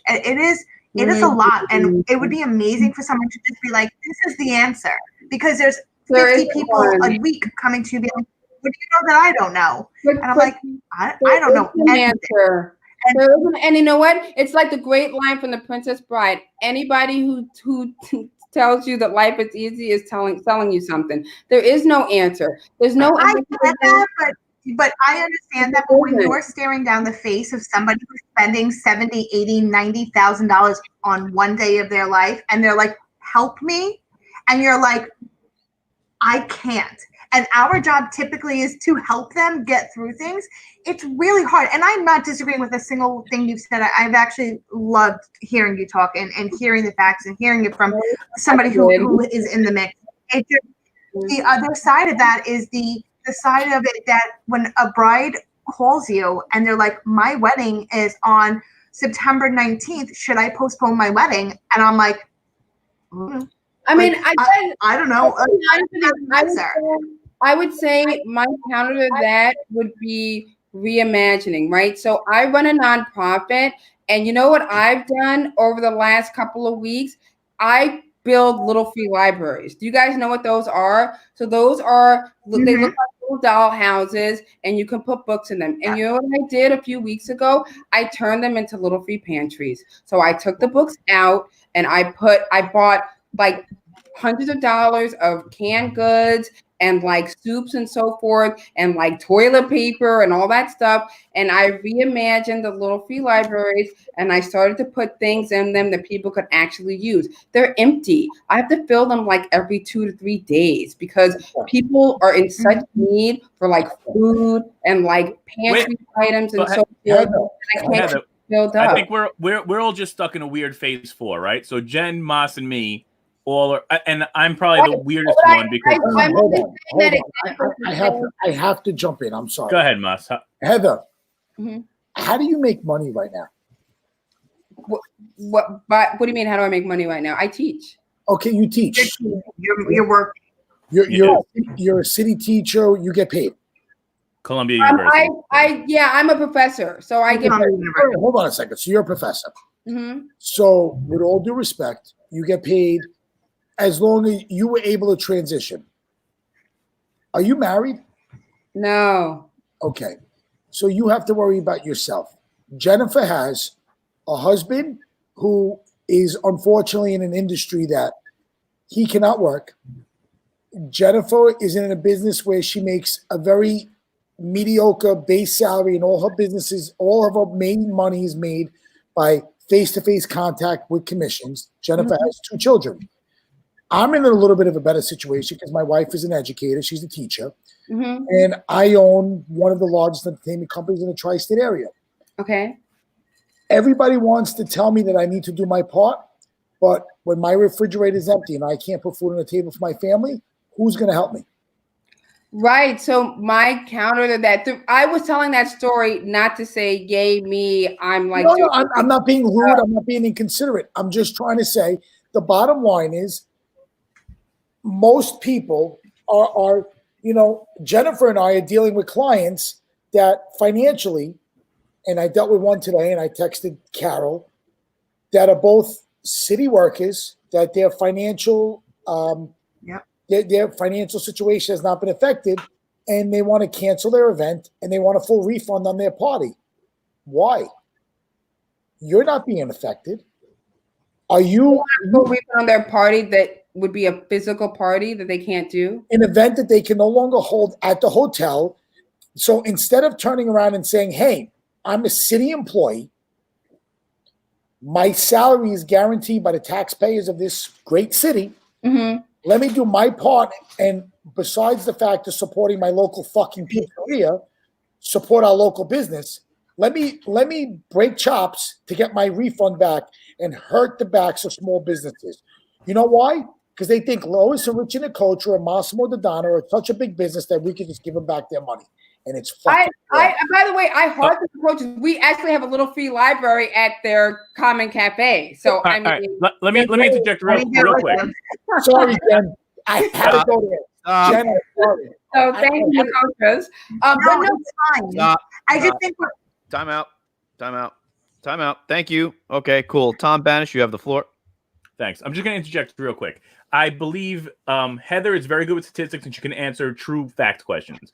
She is not a finance attached to COVID. I think that's a totally separate discussion. I really do think we should all drink together. Exactly. Let's ask the pizza questions. Let's talk about the peanut butter shit. Let's do that right now. But Tom, we need to get this out there. But she's not the person for it. And I'm not saying Heather. Right, exactly. It's two different.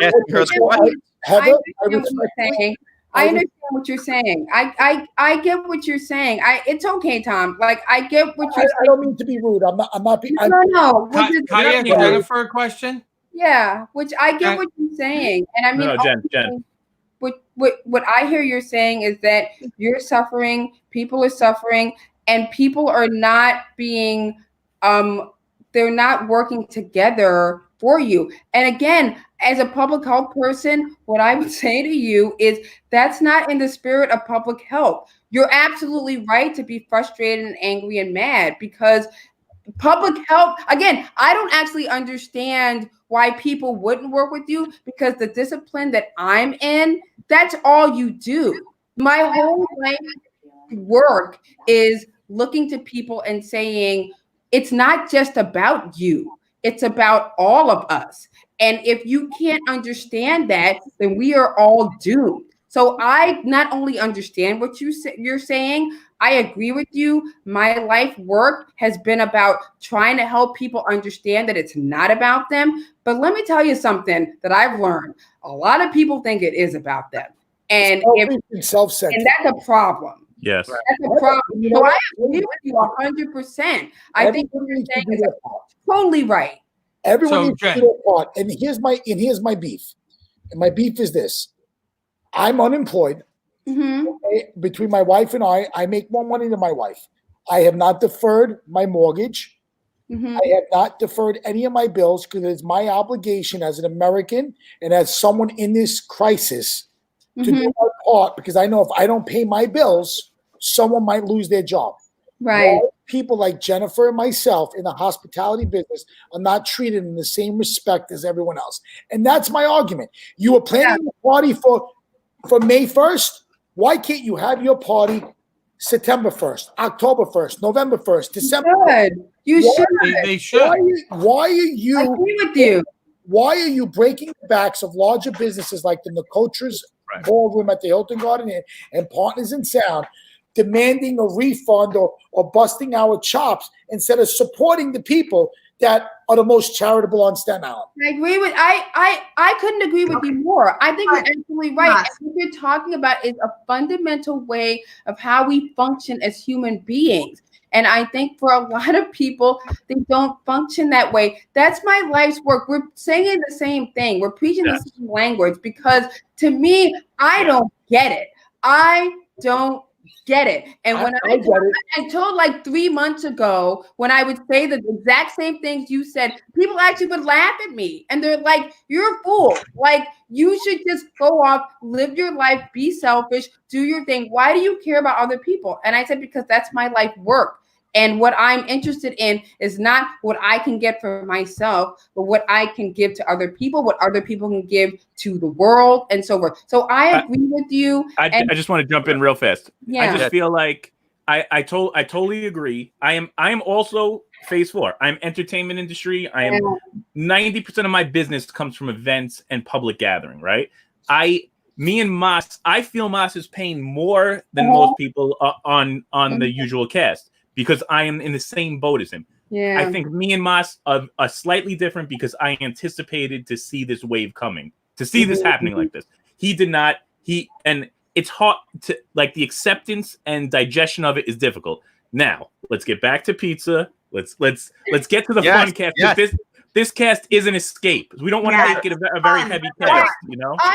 I'm gonna leave because I feel like no, don't feel attacked. We love you. Thank you, Heather. We thank you for everything that you put in. I feel like there was another person who was here, and Alex. We do have to bring Alex on. I'm gonna leave so she can be in. But no, it's all right. I appreciate that, though, Heather. See, like, she's like, I get it. And you know what? Me and Heather will do more, like a whole lot more together. Let's just get rid of someone we don't like. Bloomy. I thought I was going. That's easy. I got no problem doing that. That's fine. All right. Hold the phone. Ready? Here we go. But Heather, hang on. Heather, I love you, dear. Here we go. You have the same questions that we just asked Jen Finch. Very important. Do you like cheese? It depends on the type of cheese. Oh no! Opinion. I really like that. Someone's on my side, baby. I don't love it. I'm the worst, right? I should say I love it, but I don't. I'm sorry. What type of cheese do you like? I mean, it's gotta be. You know what I do like? I like if you get like a good, like, you know, like the mozzarella with the, like, it's all creamy and you cut into it. That's the only cheese I like. Otherwise, I'm not about it. Is that a bad answer? Am I wrong? Not for Todd. It's a good answer. Cheese is like the most amazing thing in the world. I mean, I feel like I'm wrong for having said like I don't like cheese. It's like evil. I mean, I would give up like American burrata cheese any day. I don't even think American cheese. Oh. Next question. How's it going? Yeah, How's it going? All right, that's good. Woo! Okay, cool. All right, next question. Yeah. Do you like peanut butter? Yeah, it's okay. Is there gonna be jelly with it? I was about to get violent just now. It's kind of in your mouth. It's like a pain You to sound like Bloomfield. You sound like Bloomfield. You don't want to It's kind of a pain to eat. It's kind of a pain to eat. Yeah. So it's okay. Oh my God. God, I forgot my own line of questioning. Moss, what else did we have? Oh, Tiger King. Have you watched Tiger King? No, but everybody tells me I should because I watch ID channel 20. I've been watching the ID channel for the last 6 months straight. There's no reason to give excuses. Tiger King's a terrible show, and we don't watch it. No, I mean everybody's like, you've got to watch it. So I mean, by the way, ID channel is doing an expose on what's his face, Joe, the lead guy in Tiger King. Joe Exotic. Yeah, Joe, they're doing an expose in like a month, so we should all tune in. Did you hear that he supposedly sent a helicopter out over to But I know I should watch terrorize his zoo? I feel bad. I haven't watched it. I've been on a couple of movies, but nobody wants to watch them. I know I need to watch Tiger King. Like it's like sacrilege that I haven't, and I should just go in a corner and like just hide there. So what do you watch? What do you watch to escape, Heather? What's your out? Are you watching like Vanderpump Rules, Real Housewives? Are you watching Rocket League? Are you watching E League? Are you watching Dateline? Like what's your out? I want to know what's your guilty pleasure. Dateline, come on. Dateline, really? Dateline? Yeah, really? Just put on PBS. Why didn't you say like the History Channel while you're at it? What the hell? I honestly think I know Heather about 90 minutes now. I think Heather watches YouPorn. we did this conversation, not me and Heather, but I had this conversation the other night. What's your go-to channel? I don't even know what that is. Oh, you should look it up. All of a sudden, you got 29 fucking degrees, but you don't know what YouPorn is. Because you can't get 29 degrees if you watch YouPorn. It takes up too much time. 29 degrees if you're watching YouPorn or whatever it's called. Well, Heather, let's break it down. It's a compound word. You. Porn. You. Oh my God. I don't know what that is, but I don't watch it. But Here we go. Do I need to share my screen? There you go. Princeton. Please do not share your screen. I watch the science channel. Did she just say she watched the solar system? Hold on, Alex. What's your favorite porn site, Alex? I like the science. I'm sorry, what? It's fun. I like it. You really asked Alex that? I've known Alex for 35 years. She's not even 35 years old. Yeah, please. No. I am not old like you. Tom. Oh wow, wow. Tom, I'm sorry. You just offended a lot of people. Did you just offended? No. I'm just 5 out of defending 6 people. I'm just defending Todd. Todd. This is fine. I'm just defending Todd. Tom, you cannot ask Alex what porn she watches with her mother in the feed. There's certain lines. In the feed. Even Moss doesn't cross. I wouldn't even cross that line. And there's no fucking line I wouldn't cross. I wouldn't. You're nasty. I think Maria went to bed, honestly.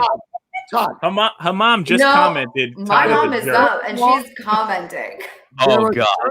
Maria, I'm sorry. I'm talking. It's horrible. At least I said I didn't know what it was. All right, what other questions do I have to ask Heather? What other generic questions? Heather, where on Staten Island? Are you on Staten Island? Are you Jersey? Who, me? Yeah. I'm You're the only Heather on here. Staten Island like 9 times a day. I'm there all the time. 9 times. times. She has a charity on Staten Island, but she lives in Queens. I was in Staten Island 4 hours ago. I was in wherever. Yeah. Eltingville. Yeah. Eltingville. All right. So Heather, where have you had pizza on Staten Island that you remember? Lots of places. You know what my favorite spot is, but it's not like one. It's this little like spot. It's in St. George. It's just like a place you wouldn't know. But I mean, I've had like the normal. Whoa. Why would it? What's the name of the place? Come on, give us the name. Like, she doesn't know the name. Place. Pizza place. It's on St. Mark's and right off a wall. Bluefield, Google that, will you? Huh? What's the name of it? I'll bring it on Bluefield if you tell me the name of the place. St. Mark's Place? Huh? St. Mark's. It's on St. Mark's Place, you say? It's on Wall. I'm sorry, Wall and Stuyvesant. Wall and Stuyvesant. All right, hold on, Jen. I'm gonna sit. I'm like gonna be it. It's back in a good. second. I need the. I gotta take you to Lee's Tavern. Okay, but if I didn't pick that place, I would pick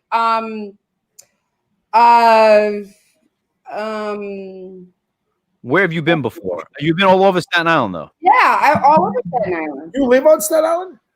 No, I live in Queens, but I run a nonprofit on Staten Island, so I'm there like every day. Wow, we're in Queens. What part of Queens? Whitestone.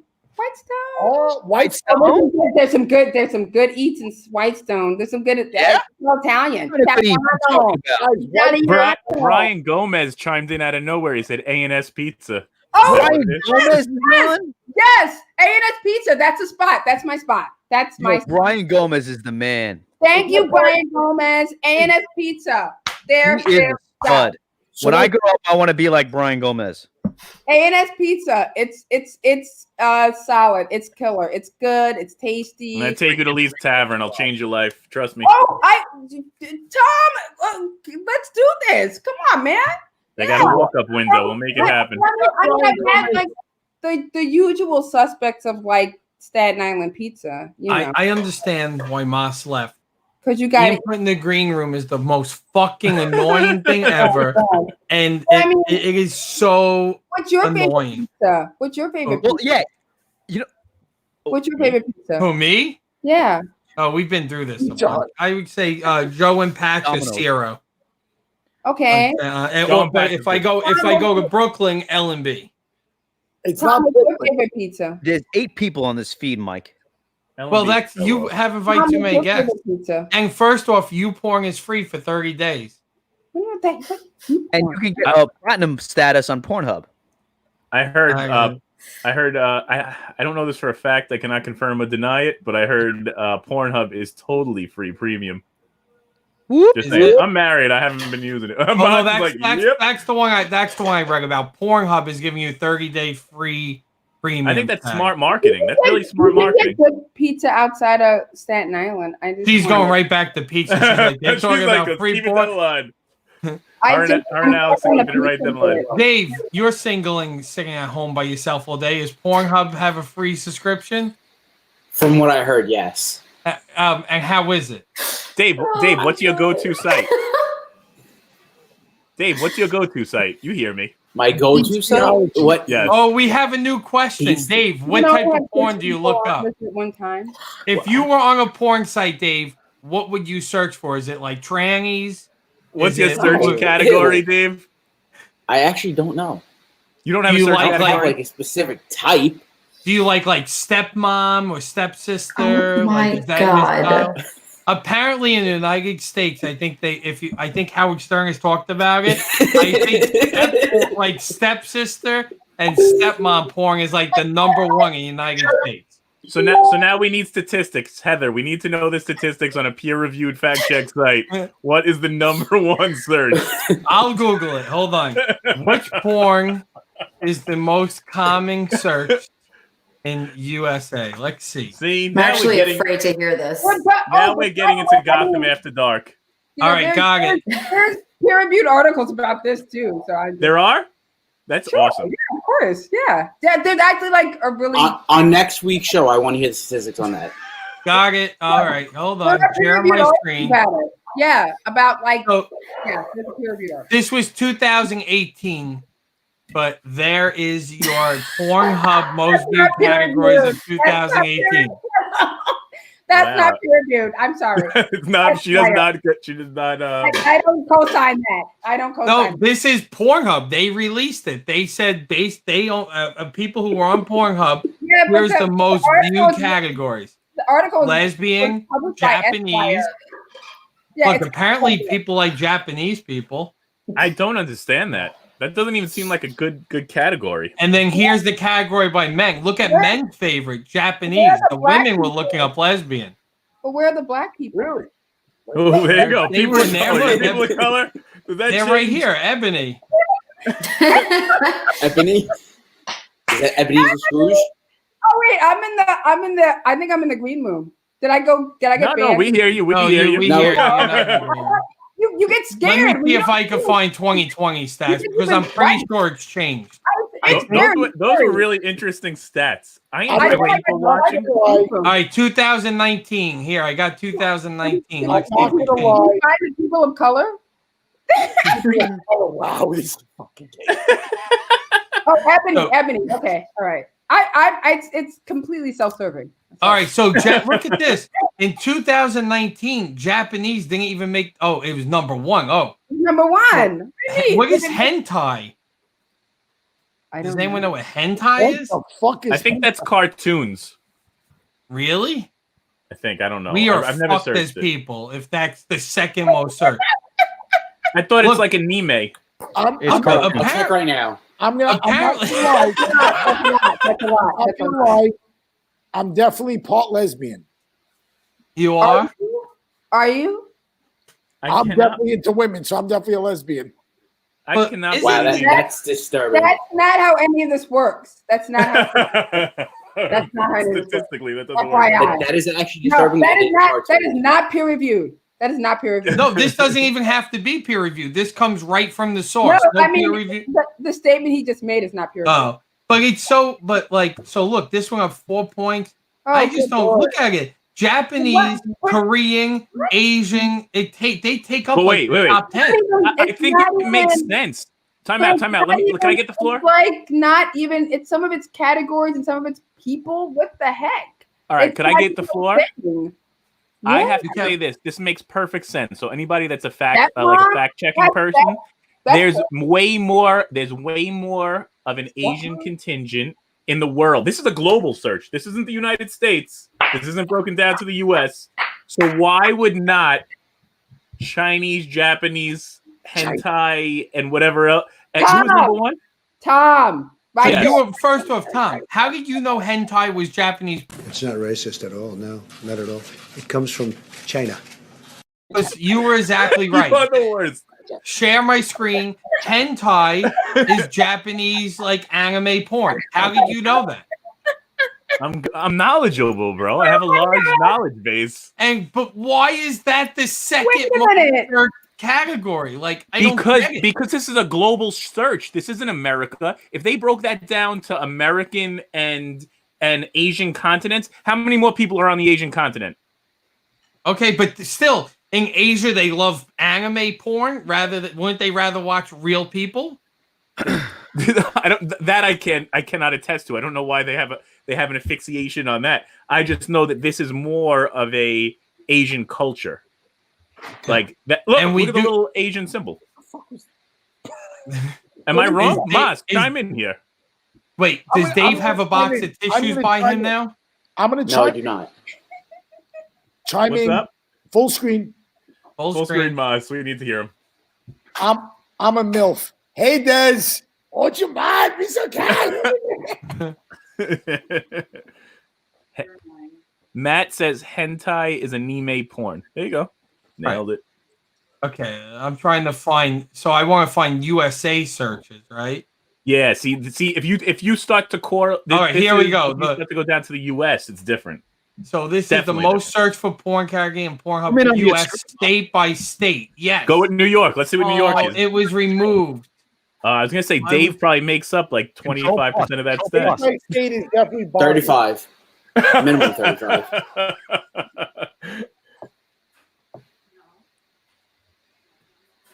Okay, yeah. This is Wow. this is more interesting facts than my show. We're all tuned in. Oh, all right. Wow. Okay. So in 2017, Hey. Who is this? Who is Oh, that look- down there? look at this. In 2017, lesbian rocked the continent. Look at this. Except Continent. you had Ebony. What You just state said is that lesbian where rocked Ebony is? Is continent. that Like Was that Delaware. Virginia? Delaware. I think that's Delaware. It's a small state. I gotta go get in my car now. And now, gotta head to Delaware. I gotta trip somewhere fast. Look, Alaska, they're all into animated porn. They're into. I guarantee you, it has a high Asian population. But look, in Hawaii, they're in the Asian. You got in the Dakotas, they're in the MILF. But now, if you could see it probably by continent, Asia probably. Did you say smoking? Where's smoking? Squirt? Yes. Oh yeah, smoking. What is that? Girls just smoking cigarettes? Oh my God, that's how we can West get viewers Virginia. for Breakfast with Bloomy. Christina's always smoking. We'll just tell them to watch. Tell her to smoke with her feet out. You'll get a good portion of evil. What is smoking? I guess girls smoking cigarettes. I don't know. Oh my God. Jen Finch, we need to know your top search category. Go ahead. I can't even handle it. I've been dying in the green room. What is it? What is this? 3 girls, 1 guy. It's no 2 girls, 1 guy is not enough anymore. Now they're searching 3 girls, 1 guy. Mike, move over. Squirting. Yes. Oh. What state is that? I want to know. Isn't it? Is that Nebraska? Wait, why am I on and not the map? So, what is giantess? What is that? Google what is giantess. I want to know what that is and how it made the top what category, and I don't know what it is. Oh, and what is SFM? Is that because it switched? Because hentai in Hawaii was gaining. But what is SFM? How do you remember that? Now I need to know this. Dave, look this it's up. right above. I remember stat. All right, what is this? Relative search term more often when compared to other states. Oh, orgy. All right, look, New York loves orgies. Shocker. Look, that they still like giantess up there. What is it? Have we figured out what that is? Giantess or gigantic? How do you spell it? It is very weird. This is a great Gotham After Why Dark, is by the way. giantess porn? I'm appreciating this one. Do not look this up. Don't do it. Don't do it. Giantess customer don't do it. Is a female giant. Wow. Who's looking up female giant porn? Mom, sorry, Mom. Yeah. Oh, sea monster hold a wooden chip in our palm. Oh, look, I think it's anime again. Mike, that was the creepiest shot of you ever. Was it? Great. Stupid fucks. I'm looking that way. I'm looking at the screen, looking up info. That was the best shot I've seen all night. Oh my God! I can't. Oh I have to look up the info. You got me researching, and I'm looking away. All right. So based on this, I guess where is Arizona? Arizona is what? Everything above Florida, like black girls with white guys. Look at that. Indiana. Black girl, white guy.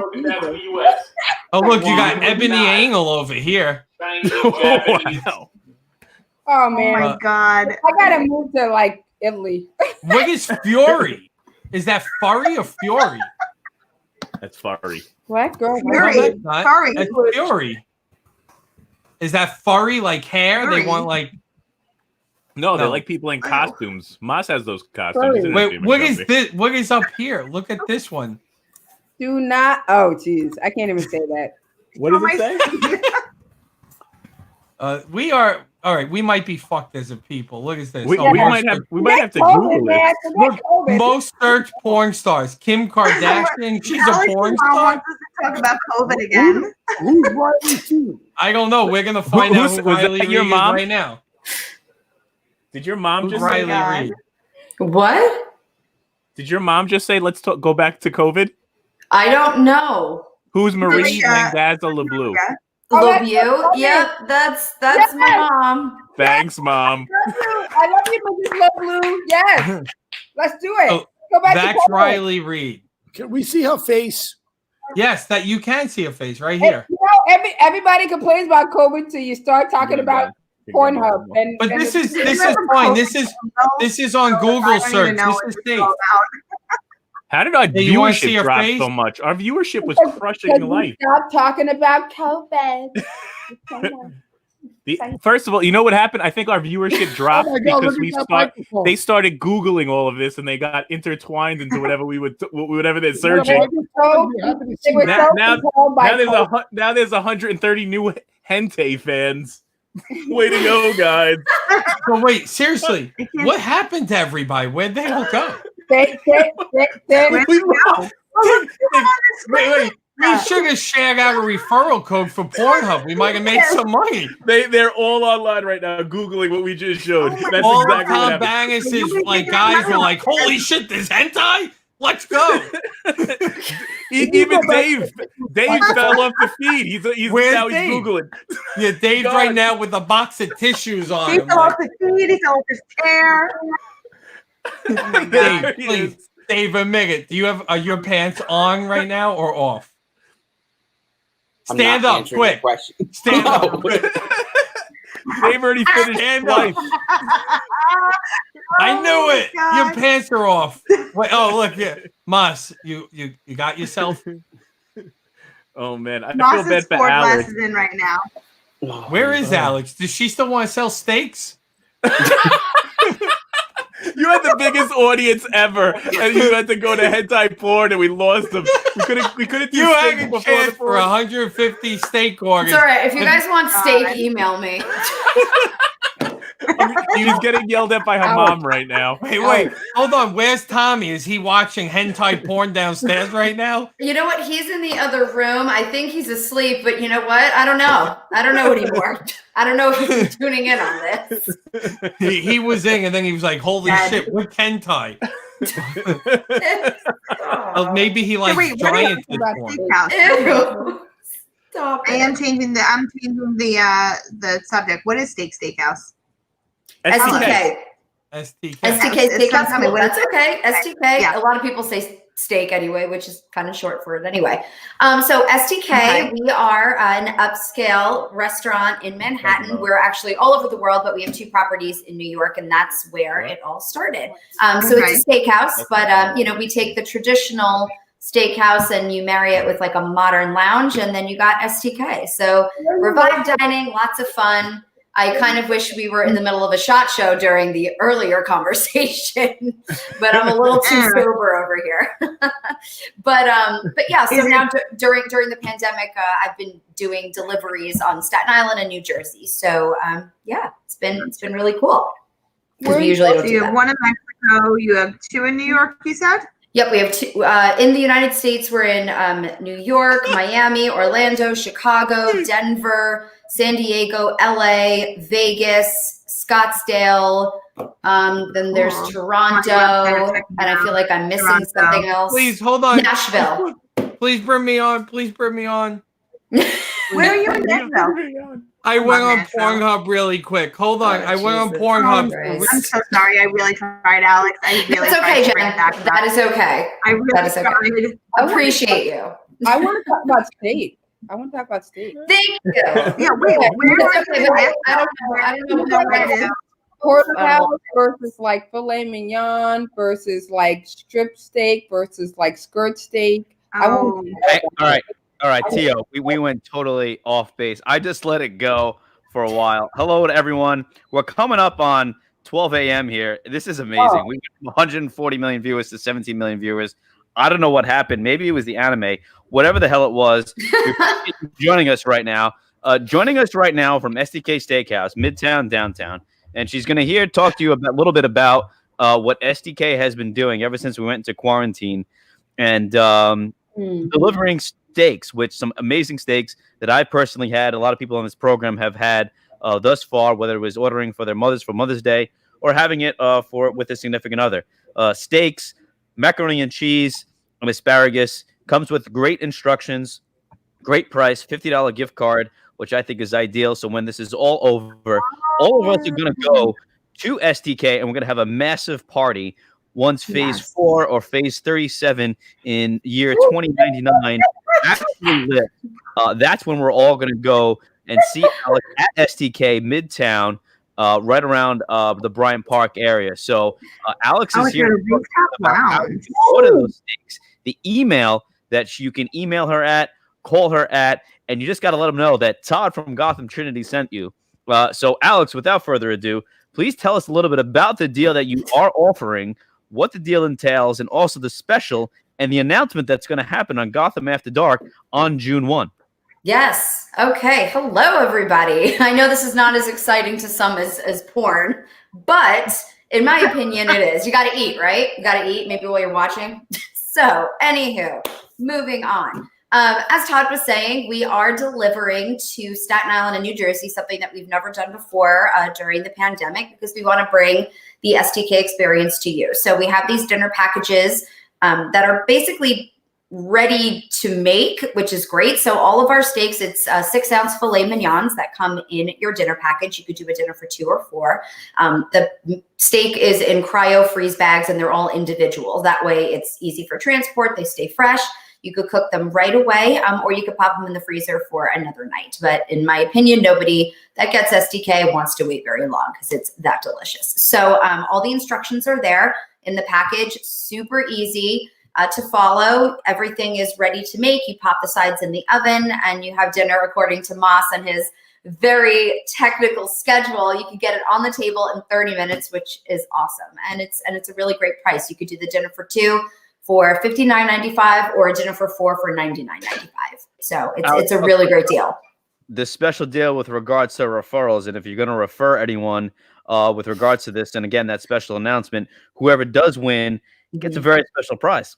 Yes. So anybody who refers orders, so it was originally just going to be like a 1-week contest, but I did have some people that had never had STK before. So before you refer other people, you got to try it yourself. So for the entire month of May, order with me. If you refer 2 other people to order, you will automatically be entered into a contest to win a complimentary chef's tasting and wine pairing for 2 at either STK Midtown or downtown, whichever is easier for you to get to, we will accommodate. And what's even better is that whoever you referred, if you win, they will be awarded an extra $50 to the restaurant. So no matter what, everyone gets a $50 gift card to STK as a thank you for ordering with us during this time. But if the person that referred you wins the grand prize, you get an additional $50. So everybody wins here. Everybody wins. Love That's it. what I like. Yeah. Awesome. All right. Well, now that Alex got that out of the way, we have another special message. Someone did a little bit more research in regards to your industry and other variations of your industry with great insight always. Mike Bloomfield from Techie Geek, President Geek of Techie Geek, he joins us coming up on the midnight hour. So happy Thursday, everyone. May 14th, we're coming up. Mike Bloomfield, you have very important breaking news regarding the steak industry. Mike? You threw me in the green room again. Is Moss still here, or did he leave? Moss is here. So bringing in our co-host. Why you bring the green room is terrible. Bring everybody in. Oh, wow. Moss is gone. Moss is pissed. Yeah, because we were just having a coordinated discussion. Tom's still here, or he leave too? No, Tom's still okay. So there's an understanding here when the broadcast. There's no understanding. Hold on a second. Oh, you see, no understanding. You're making me do it. You made me do it. Now you're gone. You're rambling your mouth. Wow. I'm trying to speak. I'm talking about a broadcasting person who's directing the show here. Let me direct the show. Okay. If I got to reel it in, I'm going to reel it in. This is Gotham After Dark. My name's Top Owner. This is Gotham Trinity Productions. To my right, your right, my left, Alexandra LoBue. Let's bring back Mike on, and maybe he'll actually say something worthwhile. Mike. They're steak porn. Oh, don't pull up my messenger feed with we talk about you. I can't. I cannot. Don't do that. I gotta end my feed. Come on. This is the summation of his research. Where we know. Oh no, I actually steak porn. I didn't have anything. There is. I actually went on Pornhub and searched steak porn, and it comes up, and there's like girl does this after eating a steak, and there's a whole bunch of stuff. Well, there's clearly a market for everyone. You want me to bring that up? You want me to bring Pornhub up on your Facebook Live feed? Who cares? It's 12:01 in the morning. It's Gotham After Dark. Who the F is watching? It's I'm not doing it. There's a lady here. I was just bringing the information. Oh, God. Yeah. All right, let's bring Dave back up. He's been very patient. Tom Bannis, So I Dave, wait, Dave. Do we want? Do you want me to search steak porn? Is that what I got out of this whole thing? I was just saying her mom is still watching. My mom is my biggest supporter, and I'm sure she's loving every second of this. Mom, I'm so sorry. And she might be totally into steak porn. We don't know. We don't know. We didn't ask. Dave, go on. I don't think I want to know. Dave, go on Pornhub and just type steak porn. Boom. It comes up. It's like, girl does this after steak dinner. Rob Giggs, I have no idea who you are, but I'm ordering STK this week because I support. Moss left.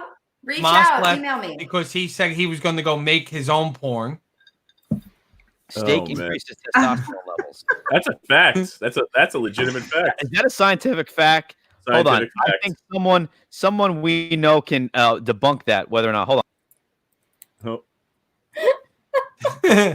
Fact or non-fact? Does steak increase testosterone levels, Heather? That's a real fact. That's not a thing. What? It does too. What am I watching right now? Oh my God! I'm not sure. Your pants are definitely off. I could see your ass cheeks in the refrigerator reflection. You definitely can't because I'm sitting. I can't breathe. Don't die. They'll tag it as COVID. Technically, if we're gonna go into that, it would be COVID related. We are talking about COVID related if she died of laughter right now. They'll be like, "Oh, she had no breath. Definitely COVID. We gotta get the extra money for that case." We couldn't breathe. Oh God, terrible. I feel like I'm the only one that's been drinking this whole. All right, bring me back. We're losing viewers, so I have a question for Jennifer. Jennifer. Wait, I gotta take a picture of it. I was gonna ask you a question when Moss was here, but okay. Then we stopped the COVID talk. But I have a quick question for you. I want to understand where your view is. I hate this. I really. Me? I don't like looking at myself. Not bad. I don't know why you think it's so bad. I think it's great. All right, I'll just keep looking at myself because I like to see reactions. I don't know what's going on with this shirt. If I have dandruff or there's dusting here, I'm not really sure. You look good. On You look your good. right side. I just ordered a ring light because of how good you look. Yeah, but the ring light, every fucking piece of dust is on me. I look like I've been dandruffed. I don't know. It's the hair gel. Oh no, there's flakes falling everywhere. Don't do that. All right. So Jennifer. So Moss is like, obviously, we feel for you. Phase 4, we feel for you. And Moss is like, okay, we need to get back to work. She makes her commission. That's where she makes everything. She's got 2 children. She's got to put food on the table. I want to ask you a question. Yeah. Of course, you're only making your base salary. I get it. You have 2 children. Would you rather struggle financially, or would you risk your 2 children? Like, and it's just an honest. Yeah, I mean, my children and my family and the health of the people I'm surrounded by are the most important thing in the world. And I'm a proponent of money comes and money goes, but health and family are forever. Like, that's my direct sentiments. But it is scary. Like, I mean, of course, it's like that. You know, I'm in a household of 6 people. It's not just me, my husband, and my 2 kids. It's also my parents. And I also just bought another house. And you called them elderly. That was mean. I can't sell the house on Staten Island. Oh, so I literally am carrying. He's not bad. Where did he go? I mean, I'm carrying. He's looking for the box of tissues and lotion. He's gathering items. Oh. Dave, are you going to hook up your laptop to your TV at least after? No, who watches porn on their laptop? What are you watching on? Yeah, wait, what are you on phone? I don't know. I was so interested in Jennifer's story. Todd, can you back me up on this? Why would you watch it on your laptop? Exactly. Why would you watch it on your laptop? No, I mean on your phone. Like, What do you prop your phone up? I'm just trying to understand how this works. You only need one hand. So when you go, but I'm not as blessed as some people. What do you do? Do you go in your bathroom, stand over the toilet bowl with your phone? Like, is that what goes on there? I'm just trying to understand. This is a vivid picture for me, by the way. You painted a vivid picture. Who did we lose? There was 6. Now there's only 5. She was answering the question. She was answering the question. Finch dropped off, but now she rejoined us, so she'll come back on in a second. Todd, can you vouch for me on this? What can I do for you? Phone or computer? Phone or computer? Phone or computer for porn? Phone. Really? Thank you. Stream it straight to your television, gentlemen. Good God. It's 2020. No. Get with it. Oh. No, you can't do that. You can stream it from your phone to your TV now.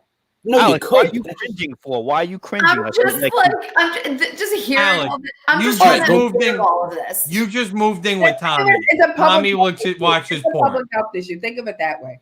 It's a billion-dollar industry. I don't think so. Porn drives. Go get porn is Tommy the right biggest now. industry and drives everything. Go get him. I think he's asleep. Go Wake him up and be like, listen, we're talking about porn, and we need your input. Take me off of this thing. My phone's dead. I'm watching too much porn. But no, really, you watch porn on your phone? I don't even get that. I think Jen is back. We're old. We got bad eyes, Mike. What are you gonna do? You need a bigger picture. I don't get it either. Jen's back. Jen, thank you. better? I don't know. Jen, did we upset you? Did you Jen leave? had a question. No, they were saying that I had a bad connection, so I Jen tried was to asking get about- on with Jen- my Oh my phone. God, Jen, Jen, you're finally you question. came into 2020. Congratulations. That's amazing. Yeah, I mean, well, he was just asking, about what I would Jen, pick. can you turn Right, yourself? I can turn myself. Hold on, is that better? Jen, do you watch porn on your phone or your laptop? Depends upon who's around. Mm-hmm. Most of the time, it's on my phone. Every Great once in a answer. while, when I get some quiet time, and I'll be on my laptop. That was Jen, a great And answer. this is why I love Jen. Yeah. Who's gonna Heather doesn't lie even and know be what like, porn no, is. I don't watch porn. Heather watches porn. Come on. I call bullshit. Like, You know how you know Heather watches porn? Because as soon as she was like, "Oh, Ebony's there. I'm going to Delaware." Oh, I Heather think died anyone though who of says COVID. that they haven't or doesn't is I'm dead. I'm not going anywhere. I died. You see my new monitor? Dave, are you still on YouPorn or Pornhub? Search if there. I guarantee you, if you search this coronavirus porn. Oh yeah. Definitely. Got Oh, it. that's morbid. That's morbid. No, it's probably like quarantine porn and shit. I don't think it's necrophiliac porn. I think it's like Wow. Yeah, I don't- virus related-ish. Hold I on. don't know why There's I can't hear COVID-19, Definitely COVID people with masks. coronavirus, COVID-19 sex, COVID quarantine, COVID-19 quarantine, COVID anal, COVID mask, COVID. I'm like, What's COVID anal? Dave, what we need to know is there COVID Ebony on there? Is there a COVID Ebony fact finder? Oh, what I'm seeing right now stop. is quite. He's got to go. Don't share his, don't share his screen. Don't Yeah, share. please don't share my screen. Don't share his screen. I'm not gonna lie, it's a lot of nurses. It's a lot of There's a lot- nurses. What? It's a lot of medical professionals. Ooh, nurses. Oh, I Dr. can- Nurse. That's a good one, Dr. Nurse. That's a good one. That wasn't even on the category list of the top 100. So That's from last year. There was no COVID last year. COVID nurses should be on there. Oh, What about my COVID coworkers are lawyers? commenting on my watch COVID party. fact That's a checker. scary thought. wait, check if there's computer guys. Is there a lot of computer guys? Is there any tech porn? Google tech porn. Geek porn, geek girl, geek anal. No, geeks are popular now, so geek Yeah, they porn are. would definitely come up. I found like Yes. geek masturbation to be like Yes, a what? given. What? There is a lot of geek stuff. Yeah, geeks are like when I was in high school, not cool. Geeks now, cool. Kind of wish I was in high school now. I attribute that to the Big Bang Theory. Oh my god. Yes. It really is, yeah. Alden. Good program. Good program. Good show. I feel like Hey, we had this conversation before. Who doesn't like Because I see his Seinfeld? mouth moving, but I don't hear him. I like the show Seinfeld. His stand-up is terrible. You didn't like his. He's not a very nice guy either. Yeah, I love. He's nice. I've never met him. I just find that he doesn't come across as super nice. He bought Sebastian Maniscalco food, and how he did that was a great story on Howard Stern. Oh, I'd really? love to hear that. That was an excellent story. I'm not as good as telling the story as him, but it kind of goes so like Sebastian was telling the story how Jerry asked him to come, and he was in LA and said, "I'd like to get together with you. Let's have lunch." And Sebastian's like, "All right, so I'm going to lunch with Jerry." And now I'm like thinking, like, do I pay the bill? Is he gonna pay the bill? How are we gonna do this? He's like, I get to lunch. He goes, pick a wine, get whatever you want. He's like, we're ordering. And then he's like, Jerry goes, all right, time to go. And Sebastian goes, what do you mean time to go? We have to pay the bill. He's like, oh, I called yesterday and put my credit card on file and paid the bill already. He's like, the fucking guy didn't even give me a chance to pay the bill. Yeah, I saw that he stand up like that in a whole bunch of situations. That's a good question, man. Like, I find that I feel like the way I feel about paying a bill, I feel like the most alpha person in the group, because it's humbling. That's a humbling thing to say, that I'm not the most alpha in the group, usually picks up the bill. So then Moss should always pick up the bill because he's kind of a big deal. So we should just always invite him out with us. That's what I do. He didn't come to my wedding, but I invited him. He's a multi-million-dollar company. Moss would always pick up the bill. No, he's a good guy. I have to say, a lot of times I've been out with Moss. Moss has paid the bill. Yeah. And he's gone over the top with it. Times he 100% shouldn't have. He's done it. I try to pay the bill, but my arms don't. Oh, you got T-Rex arms when it comes to the bill. Got it. What was that? That was the Geico. That was the Geico commercial where they had the. I gotta pull that up. Pull that up. You know who else is like that? Anthony Rapp. It goes so far above and beyond paying like the bill before you're not allowed to say that name on this show. So no, I can't say that midday. I can't say it midday. I can say it at night. You can't say it in the presence of Massimo Dodonna. But they're both good guys. Why? When did he make that rule? Is that a new rule? Yes. Yeah. When was that rule? Yesterday? Did I miss that? Yesterday afternoon. Should I rewatch that episode that I had to pull off my feed? Yeah. So did he talk about me at all? I can't believe I missed it. Bad. He did. Jen, I was so mad I missed your interview. I catch so many interviews, and I was busy working like super hard that when I saw you tuned in, I'm like, oh shit! As I jump on you, it was closing. I was so mad. You have no idea. Do you know that you're one of my favorite people to sit and talk with and talk to? You too. Every time I know that we're gonna have a meeting together, I'm like, Tom's gonna be there. Every time. I love it. So we know Jen looks up poker porn. No, Jen is so great. Me and Jen, the first time I met her, I feel like they didn't even do you justice at midday. I'm going to interview you myself because you have a great story. The whole story with you and your husband is one of my favorite stories. So I'm like, I want you to tell that to people because people are like, oh yeah, I was David Blade. Not David Blade. I'm sorry. I fucked it up. Sorry. Are you going to interview her with anyone else watching, or is this like a private interview? Just trying to get down to this. No. I'm going to do the whole interview.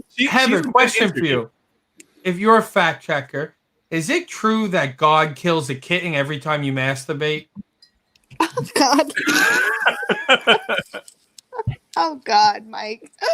No, I saw a meme of that. I just want to make sure that's not true. That's why they call Mike the Tiger King. He killed so many cats. Well, if that goes true, that means technically I'd be blind. Hold on. Oh my God. Wait, I'm gonna get it. Hey, I got my screen coming back up for you. It's true. Oh my God. Every time you masturbate. I can't handle. Screen.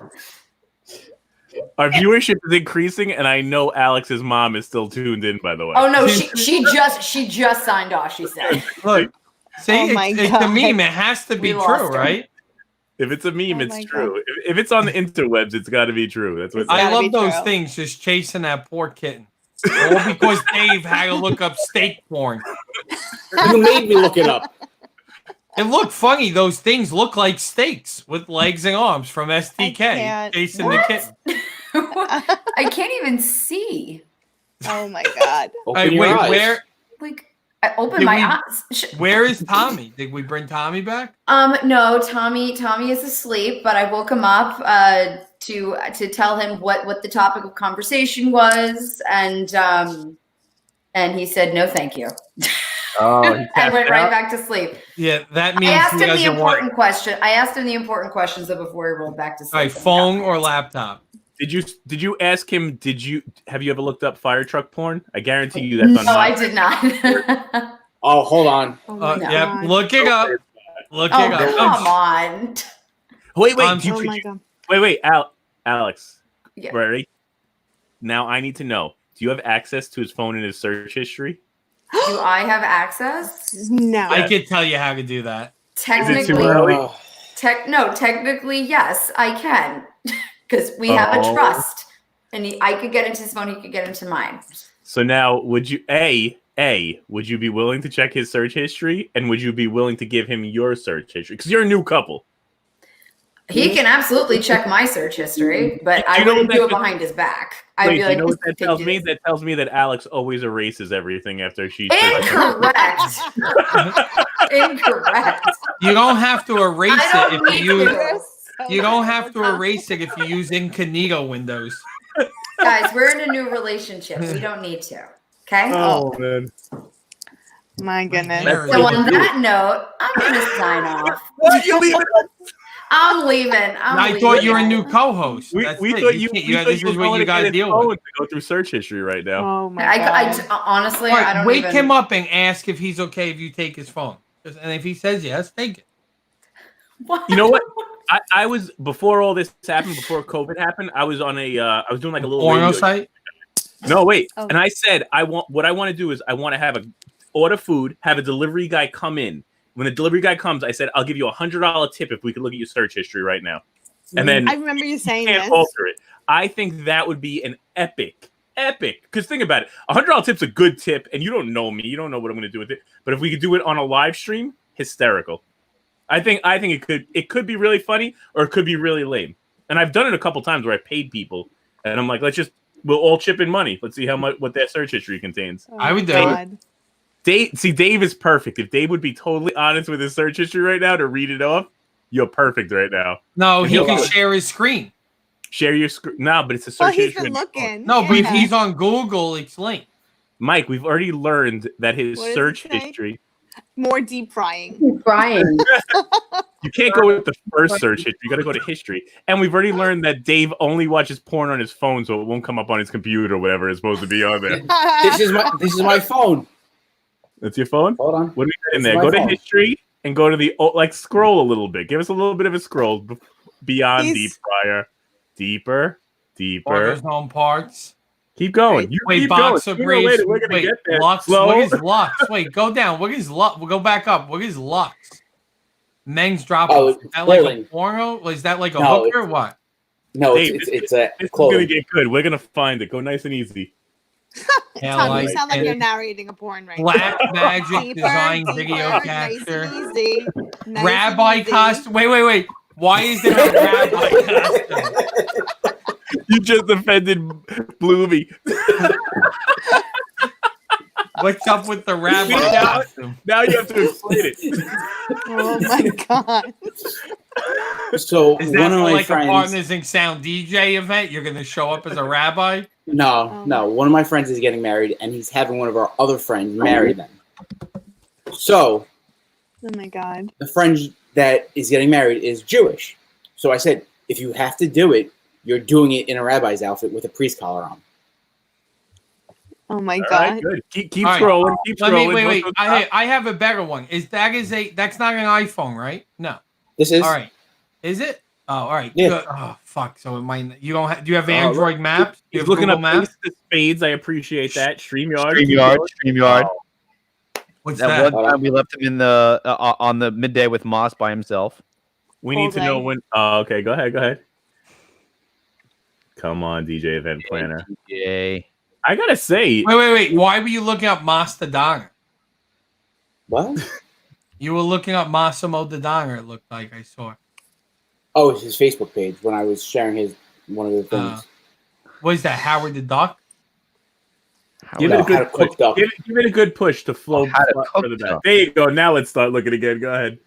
Oh, Jesus. Bag ass extension cords Is that anal beads? No, it's actually extension cords. Dave, I don't know if I'm more disappointed in the fact that there is no porn on there, or the fact, like, I feel like we're in a quarantine. There should be a lot of porn there, dude. Dave, searches a lot. This is all just today. Yeah. This is the best thing ever made. But Dave, you don't have a girl. Why are you private browsing? You don't need to private browse anything. Yeah, because for times if like you, this. But if he don't if he doesn't private browse, all of his every time he Googles anything else, it would Look at show him Heather's ads for condoms and everything. I'll never do it. All right, wait. Heather, you're up. Get your phone out. So, hold on a second. So, I Google stuff for our show tonight. It's all journals. You got to go back 3 days. let's remind everyone who this person is in the box right below me. So apparently she died of COVID. So she's I know COVID. Look at what I look. That's what I'm looking at. I'm not kidding you. I kid you not. You can't. Let me see. Hold on. That's what I was googling. That's my search. That's her search history. New York COVID. There you go. Also, she might be a computer user for the search. Jen Finch, on the other hand, she's probably got the most interesting search bar. I'm not gonna lie to you. Don't ask. You don't want to know. I mean, Jen, you're my best friend. I'm trying to find something. Listen, All right. Dave, you have Google Maps. Yeah. Open Google Maps. Oh, this is good information. Novel coronavirus. That's good stuff. That's All right. So Mike's the tech guy. He'll find out the real information about everybody. We got to give him open links. In Google Maps, let me see the Android version, how it looks. I don't have an Android. I have an iPhone. Let me see. You know what I meant. Come on. Let me. No, I didn't know what you meant. Right. If I knew what you meant, I wouldn't ask you what you meant. There should be a thing called My Timeline in there. In Maps? Yeah, in Google Maps. Every wife and husband is My learning something timeline. new. All right. Is it active on the iPhone, or did you have to activate? Does it show you your I just activated it. Oh, fuck. Another on concept. Android by default, it used to be enabled by default, but I think legally they changed it. Everywhere you go is tracked. It shows you every place you stopped, everywhere you drive, anytime you stop, and you could literally go and see everywhere where you've been. Yeah. Okay, so why would you want to see that from me? We were going to see where you've been. We were going to go through and see where you went. I've been to hundreds of places in the past 3 weeks. Yeah. We would have liked to see that. We So will. wait, We were going to real see if you quick. went to strip clubs. Oh, they're closed. You can't. I would pay right now to go to a strip club as much money I had in my bank And account. but I know, okay, you're not open. You know what I heard? I know. In. They won't let you in. There's a great sign outside of a strip club. My friend Doug was saying. He said it said "clothed until further notice." That's good. Nice. That was a good one. That's pretty That's good. good. That was So, witty. Heather, That was I witty. gotta ask you, this show, Gotham After Dark, versus Tom Bannis' show, that is very informative, very serious. Your thoughts so far? You are now 2 hours and 22 minutes into this program. You were on with Tom Bannis for approximately 2 hours, about an hour and 55 minutes. Yeah. I mean, I gotta give the two of you credit, mainly Heather, because we don't like Tom. So Heather, I gotta give you all I don't know if you the like me. I mean, I'm a little concerned that you don't like me. I love you. I like you. You I do? like you. I think you're awesome. I love facts. I love stats. I love objective methodologies and approaches. I feel like I'm never gonna see you again. This is Heather, it. you spent less time in the green room today than anybody ever on the series of this Are you show. Yeah, I know. What's up with that? Really? Fact. Yeah, you had more time. You had more screen I time than legit anyone. think I'm never gonna see any of you again. No, It's no, not. you That's are it. a very special, honored guest, and you Really? on the screen as a guest more than I've ever had a guest on the I had program. a really great time, but I just kind of felt like, I don't know. I mean, I hope I had a great time. I hope that I added something, and I think this is a great show. I think this is a great show. I love what you do here. I think it's like fabulous. I'm a total nerd, so I mean, So is Mike. But So honestly, is Mike.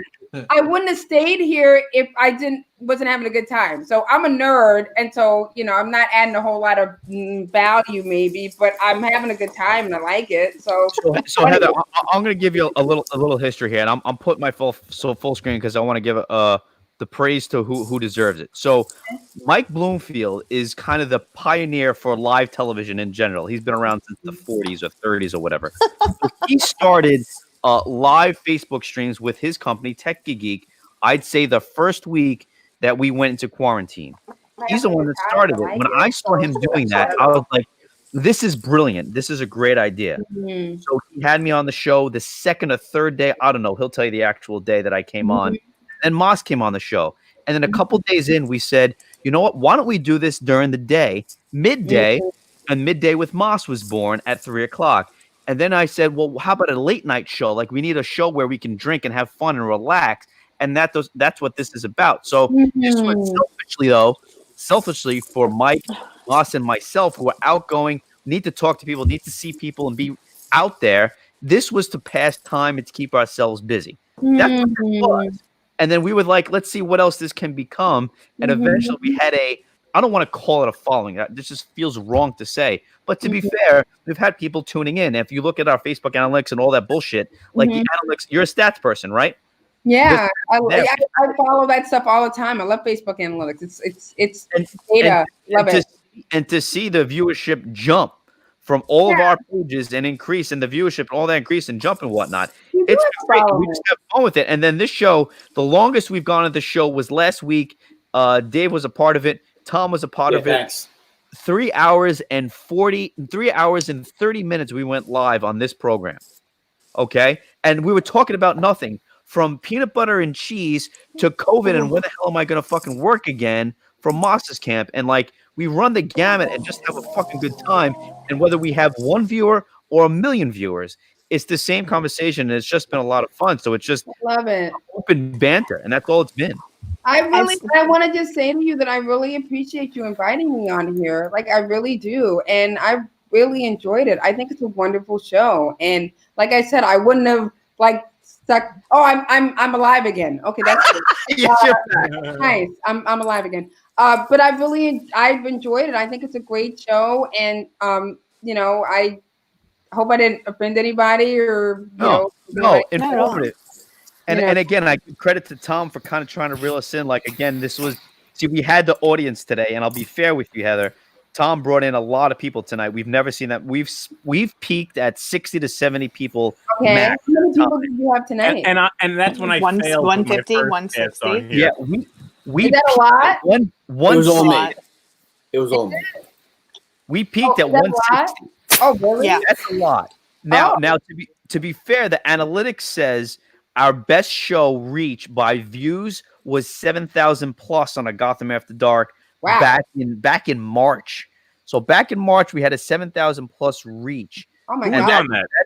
And that was viewers of 30 seconds or more, which was very, very cool. Wow, that was a big number. On average, Mike, what was the figure you gave between Breakfast of Bloomy? It's like 4,000 to 6,000 reach every. Oh my gosh! Oh wow! Oh, and to go to Tom's point, like that. Now, Heather, you heard, and I know Jen, you know Moss so well. Dave, he's your right hand man, and you listen to Moss speak, and he speaks such truth, and he speaks so wholeheartedly, and he's so passionate. And Tom says it all the time, and it's so true. What he says carries so much weight. He has such a reach, and everyone identifies with what he's saying. But it's almost hard to like, buddy, I got you, but come on, bro. Like, we got this. Like, you want to hug him, you want to kiss him, you want to be like, we got it. We'll be okay. Just listen to Heather for a second and the peer reviews. Listen to science for a little bit. We're gonna get there. I know it doesn't make sense, Moss, but hold on a second, brother. We're gonna get there. But he speaks to so many people, and Tom, again, you hit it on the head. He reaches so many people, and his voice has such an impact that shows like this, 20,000 people, it makes a difference, man. Share my screen, because this is depressing. Hold on. Why are you going depressing? I just went on a huge. Are you watching depressing porn? No, but it's crazy. Porn. So this is like my timeline, right? So there's January, there's February. It's gonna disappear. There's March. Yeah. April. Yep. Oh wow. Yeah. And there's May. Wow. I've been to 4 places in May. What are those? Where'd you go on New Newdorp, I had to take my dog to get his anal glands expressed. Who so doesn't? I had to go to the vet. Public health issue. And one of those is my house. One of those is my in-laws' house because we drop off stuff there a lot or pick up stuff. And the only other place, I wish he was watching, the only other place we went to, was my office. So it tracked my office. It didn't track when I stopped at Country Donuts because it's so close to my house. So it just probably saw it. Just from those 4 months, I know which one your house is. Right. Why? He's gonna because I know. You know what? Just from seeing those 4 months, I know where your house is. Todd's guy, Mike. Okay. So you know where you're gonna come get me? I'm gonna come hug you. Oh, yeah, that would be the worst thing ever to do to him. You'll never get in. He's got cameras everywhere. It's crazy, right? Like now, how many people could say that that's how much they've limited it to? Not very, very. Yeah. Very true. Do you know what I think is sick? Is me and Jen, and I don't think Moss understands how much me and him have in common because I don't express it like I'm hurting as bad as you are. But my business is in this dying. Yeah, it's not dying. It's evolving, it's and it's hurting. It's hurting. We were having the best month I've ever had. I want to introduce you to somebody, by the way. I mean, honestly, that was the one thing that I wanted to get across to him is that even though it feels very dire right now, I would say that for those of you who are phase 4, you have to look at this as, and I know it's so hard because it's not, well, I am phase 4, but in a different way than you, but it's like being able to look at this in a way that you reimagine your entire world so that it's a reimagining.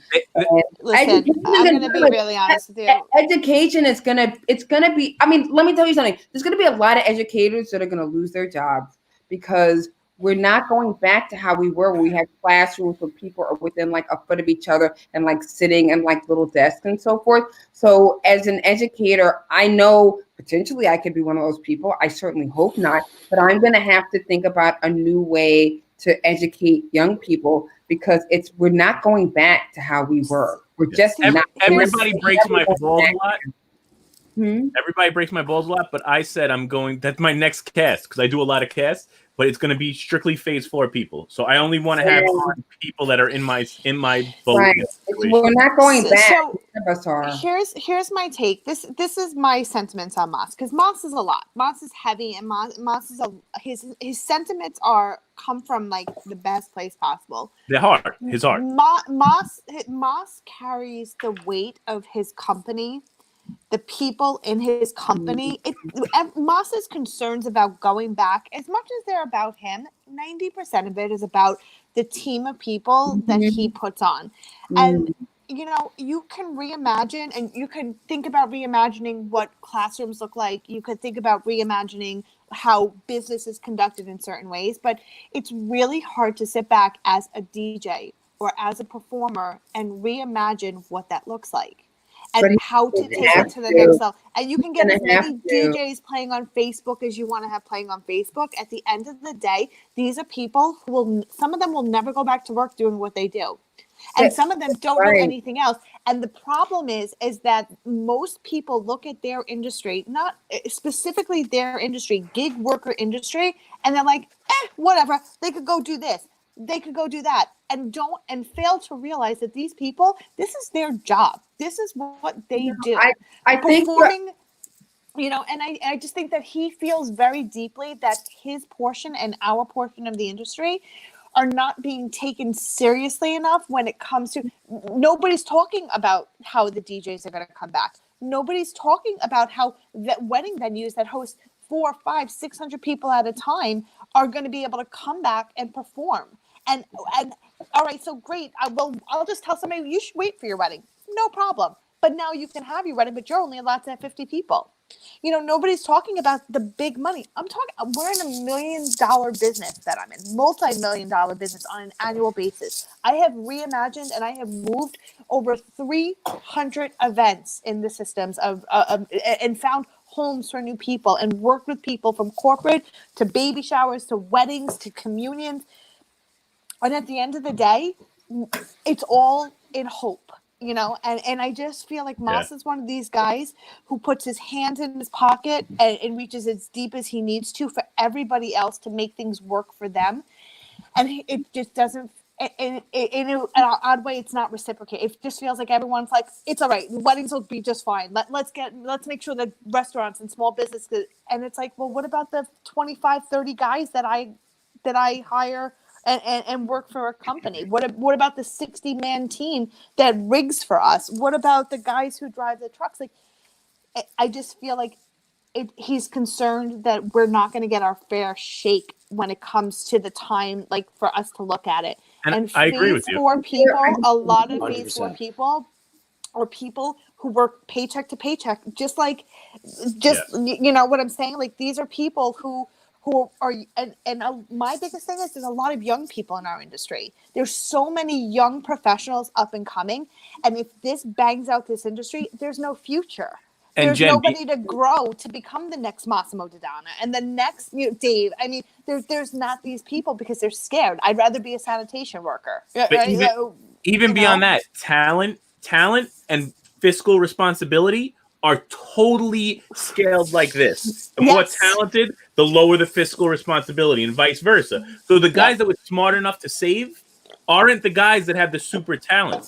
And it's such a weird equation, man. We're all fighting through this together. And I don't hurt for me because I'm smart. I don't think I'm a great entertainer. I think I make great connections and I connect with people. But your I think PR is amazing. But it's different. Like, I'm a different animal. I've never said I'm a DJ. I never said I'm a card guy. I don't know what I am. You know what people ask me when they say, "What do you do?" I'm like, I don't know. I haven't decided. I say I don't know what I've decided to be when I grow up because I haven't done it yet.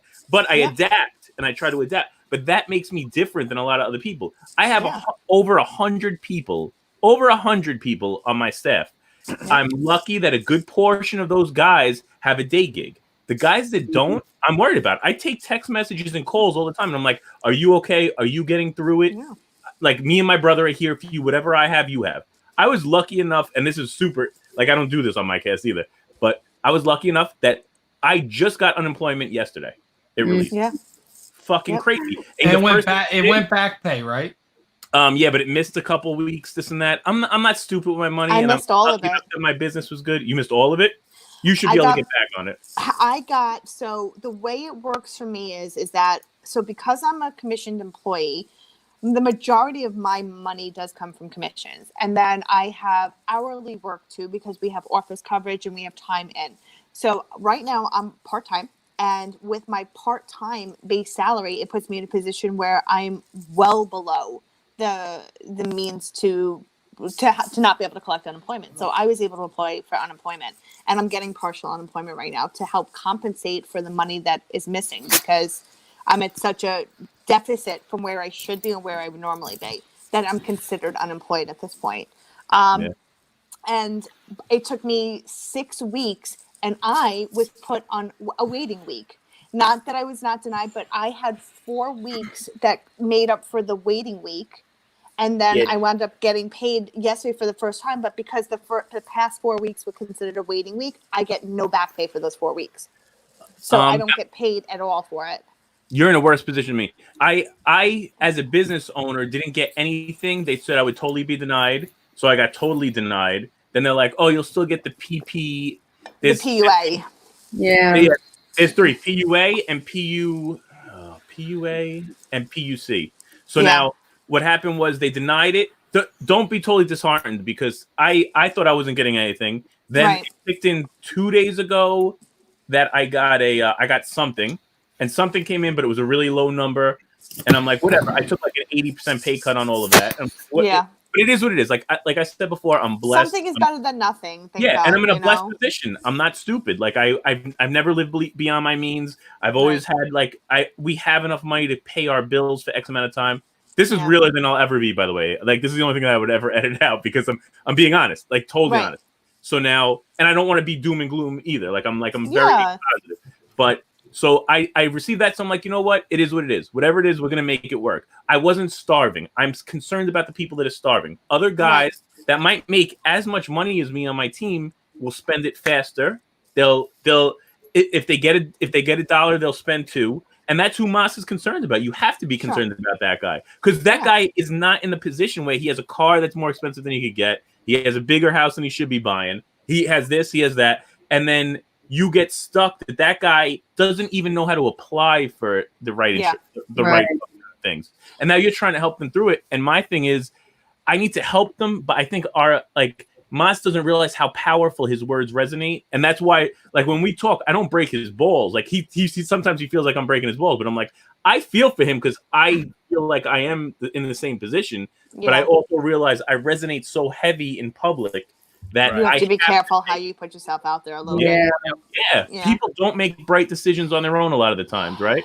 And we're lucky brighter ones. That's why we're in this situation. And Moss is also, and we had this conversation. This conversation has come up a couple times, like with Breakfast with Bloomy and on Midday with Moss. Like, Moss is a doer. So Moss is one of these guys where you tell him to pick up a shovel because we have to dig. He's going to pick up 2 shovels and find somebody else to help him with it. Like, and I think he just feels this heavy weight of not being able to do very much. Yeah. Of not, there's nothing you can do but nothing. And that is really, really, really hard for him. And I think it's really hard for people to accept that sometimes the best way you can help is just to do nothing. And then there's some people who just don't even care to help. And they're the ones who are just going to continue to hold everything back right now. This is a weird system. Like, the system we're in, I don't want to knock it. It's what we're dealing with. But people don't listen.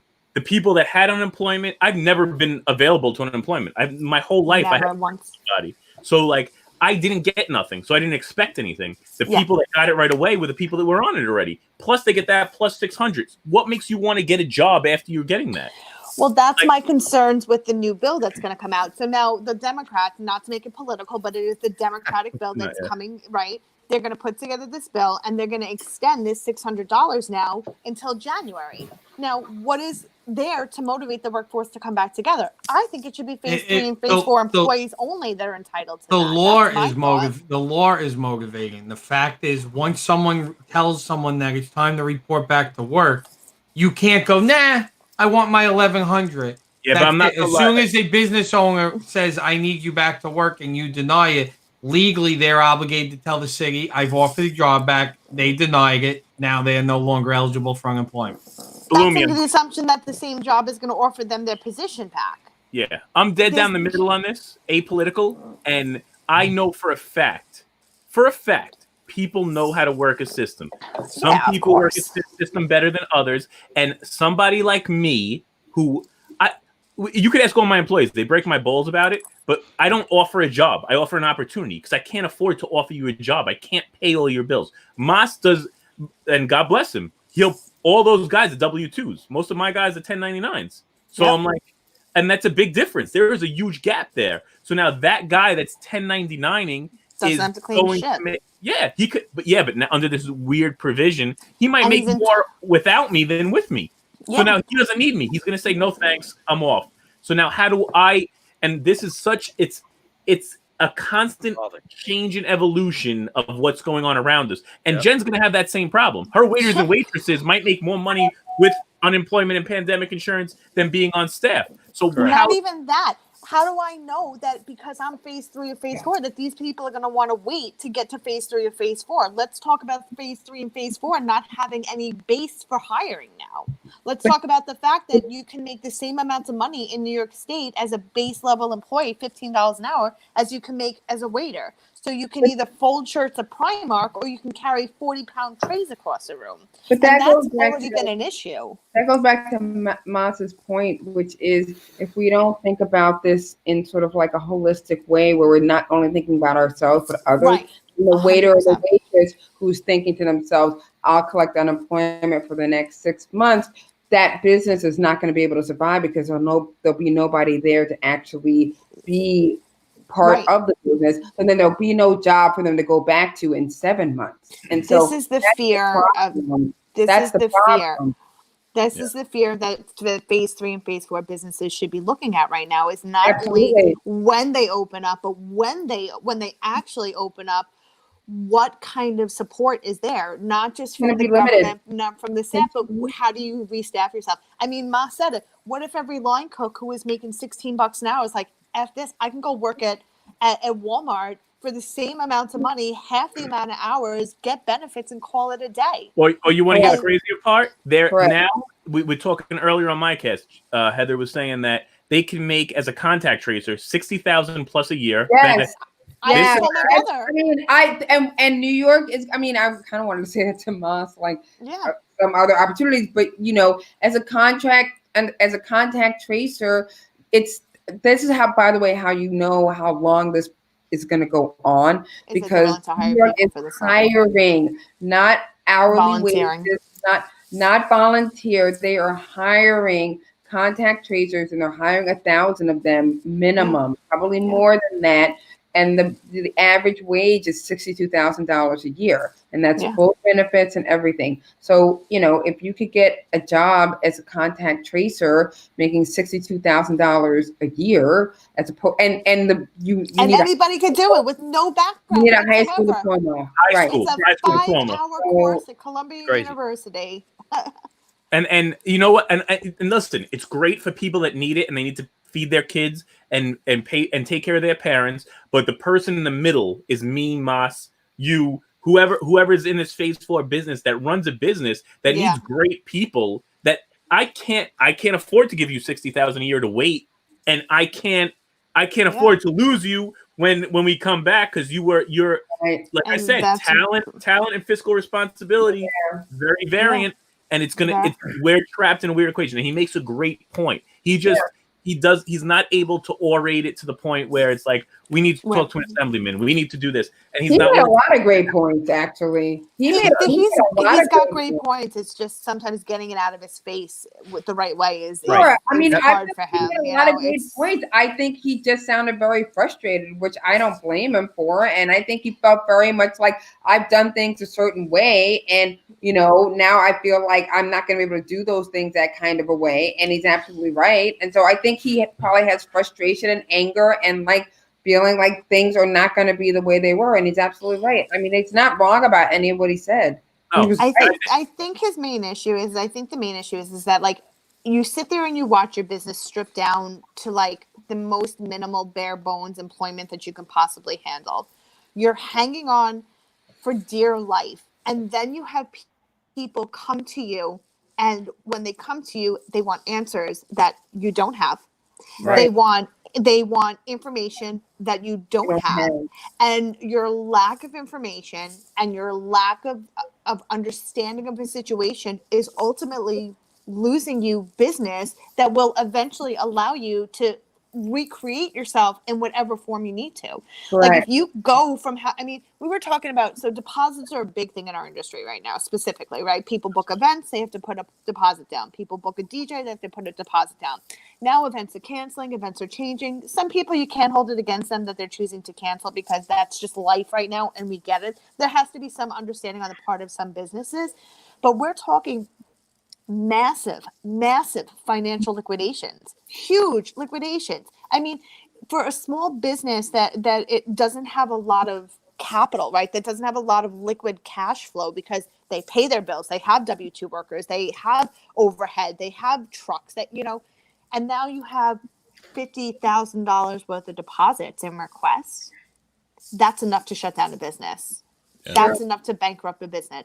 No matter how established you think you are, the reality of that is terrifying. And his sentiment is like, you always need me to be there for you, and now I need you to be here for me, and it's not reciprocal.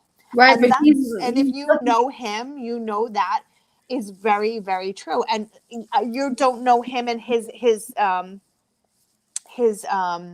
connections to Staten Island, his give to Staten Island, what he does, how he works with people. But he's just one of these guys, and he said it himself, like, if you need $2 and I have $1, I'll do the work to find you $2.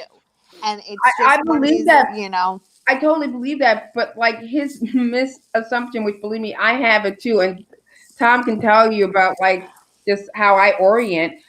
So I feel very connected to him on this, is that he's assuming that people have the same feeling of like community and humanity and spirit that he does, and they do not. They really do not.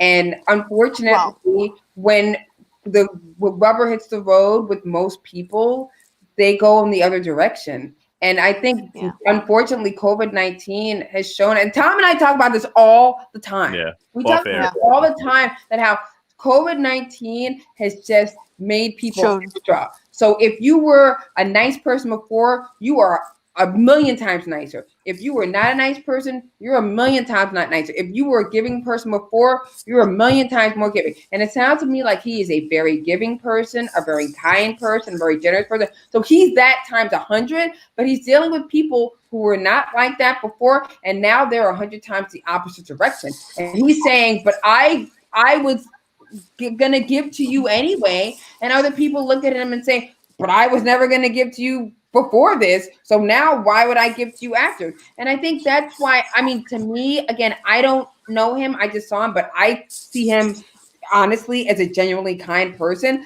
I would love to offer my help to him, and I think he needs to surround himself with people who genuinely, honestly want to help him, either so that's the problem, or imagine or literally help or get another shovel or whatever it is. And I'm putting myself out there as somebody who would be more than happy to do any of that with him and like just sit down with him and think through this, because it's my background and it's what I do, and I'd be happy to for myself to do that. So like all right, so I have a tremendous amount of empathy for others, right? I'm blessed enough that I was in a good position, that I didn't put myself in a bad position to fail at this point, and I'm adaptive. I can adapt to situations and try to find new ways through it. That's not going to be the majority of people in the world, and I don't think people are selfish by nature. I think fear inspires them to be selfish. So they're fearful right now. And we're just, all we're really trying to do from our position is show them you shouldn't be fearful. Don't turn into these toilet paper mongering like crazy people. It's going to be okay. We're all going to get through it together. But fear is what's inspiring selfishness. People, and this, maybe I'm being crazy. I don't think people are bad by nature. No. I think you're right. I think people aren't bad by nature. I just think this is bringing it. If you had like a little bit of anxiety or fear before this, or you were a little bit sort of hoardy, or you were a little bit sort of like, I can't, then it's just making this, it's a tidal wave for you, and you just can't see beyond that. And I think he's probably somebody who's an ultra nice person and ultra giving, and this is now just making him more of that, but he's looking at everybody else who's going in the opposite direction, and he probably doesn't understand why people are going in that direction when he helped them at some point, and he's going in this direction and trying to help people more, and not a lot of people are following him. And it's just I just think that ultimately he's surrounded by he's surrounded by a lot of people that are typically on the same path as him, right? The majority of you're a nonprofit in Staten Island. You know who we surround ourselves with. Like, I am a for-profit, but I work with probably the majority of the nonprofits on Staten Island in different capacities in different ways. Right. And I mean, I do Mouse's Beanie Bash. I work with Michael's Cause. I work with On Your Mark. I do PR. I know. I work with all those guys. On Your Mark. And, those are like our people. And like when you're surrounded professionally on like a certain level with givers, and then all of a sudden the givers kind of have to go in their own direction because everyone has to reevaluate themselves, and then you're only surrounded by takers. It's a very soul-stirring moment when you realize that, oh my gosh, all these people who I thought were like the umbrella are really the rain, and it's really a very interesting concept. I mean, even for me, like with my nonprofit, I mean, over the last, I'd say 6 weeks, I have found myself a lot alone doing things alone, like digging in That's typical nonprofit. You know, it is typical nonprofit. Like you want more volunteers, more people giving out baskets. More alone. But like Tom said, I kind of expected that and planned for it, so it doesn't surprise me that that's the case. And I think for him, probably it's just stunning. And well, the irony of Moss is that he's half nonprofit and half for-profit. Mm-hmm. So his nonprofit legs are underneath him, but not as heavily as his for-profit legs, right? So I feel like a nonprofit realizes that they need to be able to stand on their own regardless of what happens, because there's nobody lifting them up. So they need everything that's given to a nonprofit is volunteer-wise. Everything a nonprofit receives is out of goodness and kindness, and you don't expect it, but you hope for it. In business, you expect it. So I think that when the expectation changes or the that changes, I think that's been a little soul-stirring. And I think that he sometimes just he's unable to disconnect what is considered like the nonprofit end of it for the for-profit end. Just because you do good by other people nonprofit-wise doesn't mean people will necessarily do right by you for-profit. Right, but so he also gets frustrated, right? Well, he feels bad because people are going to him and asking him questions, and he can't give them the answer. He can't answer it. But then he's mad at the politicians because they can't give him the answer of when this is going to end.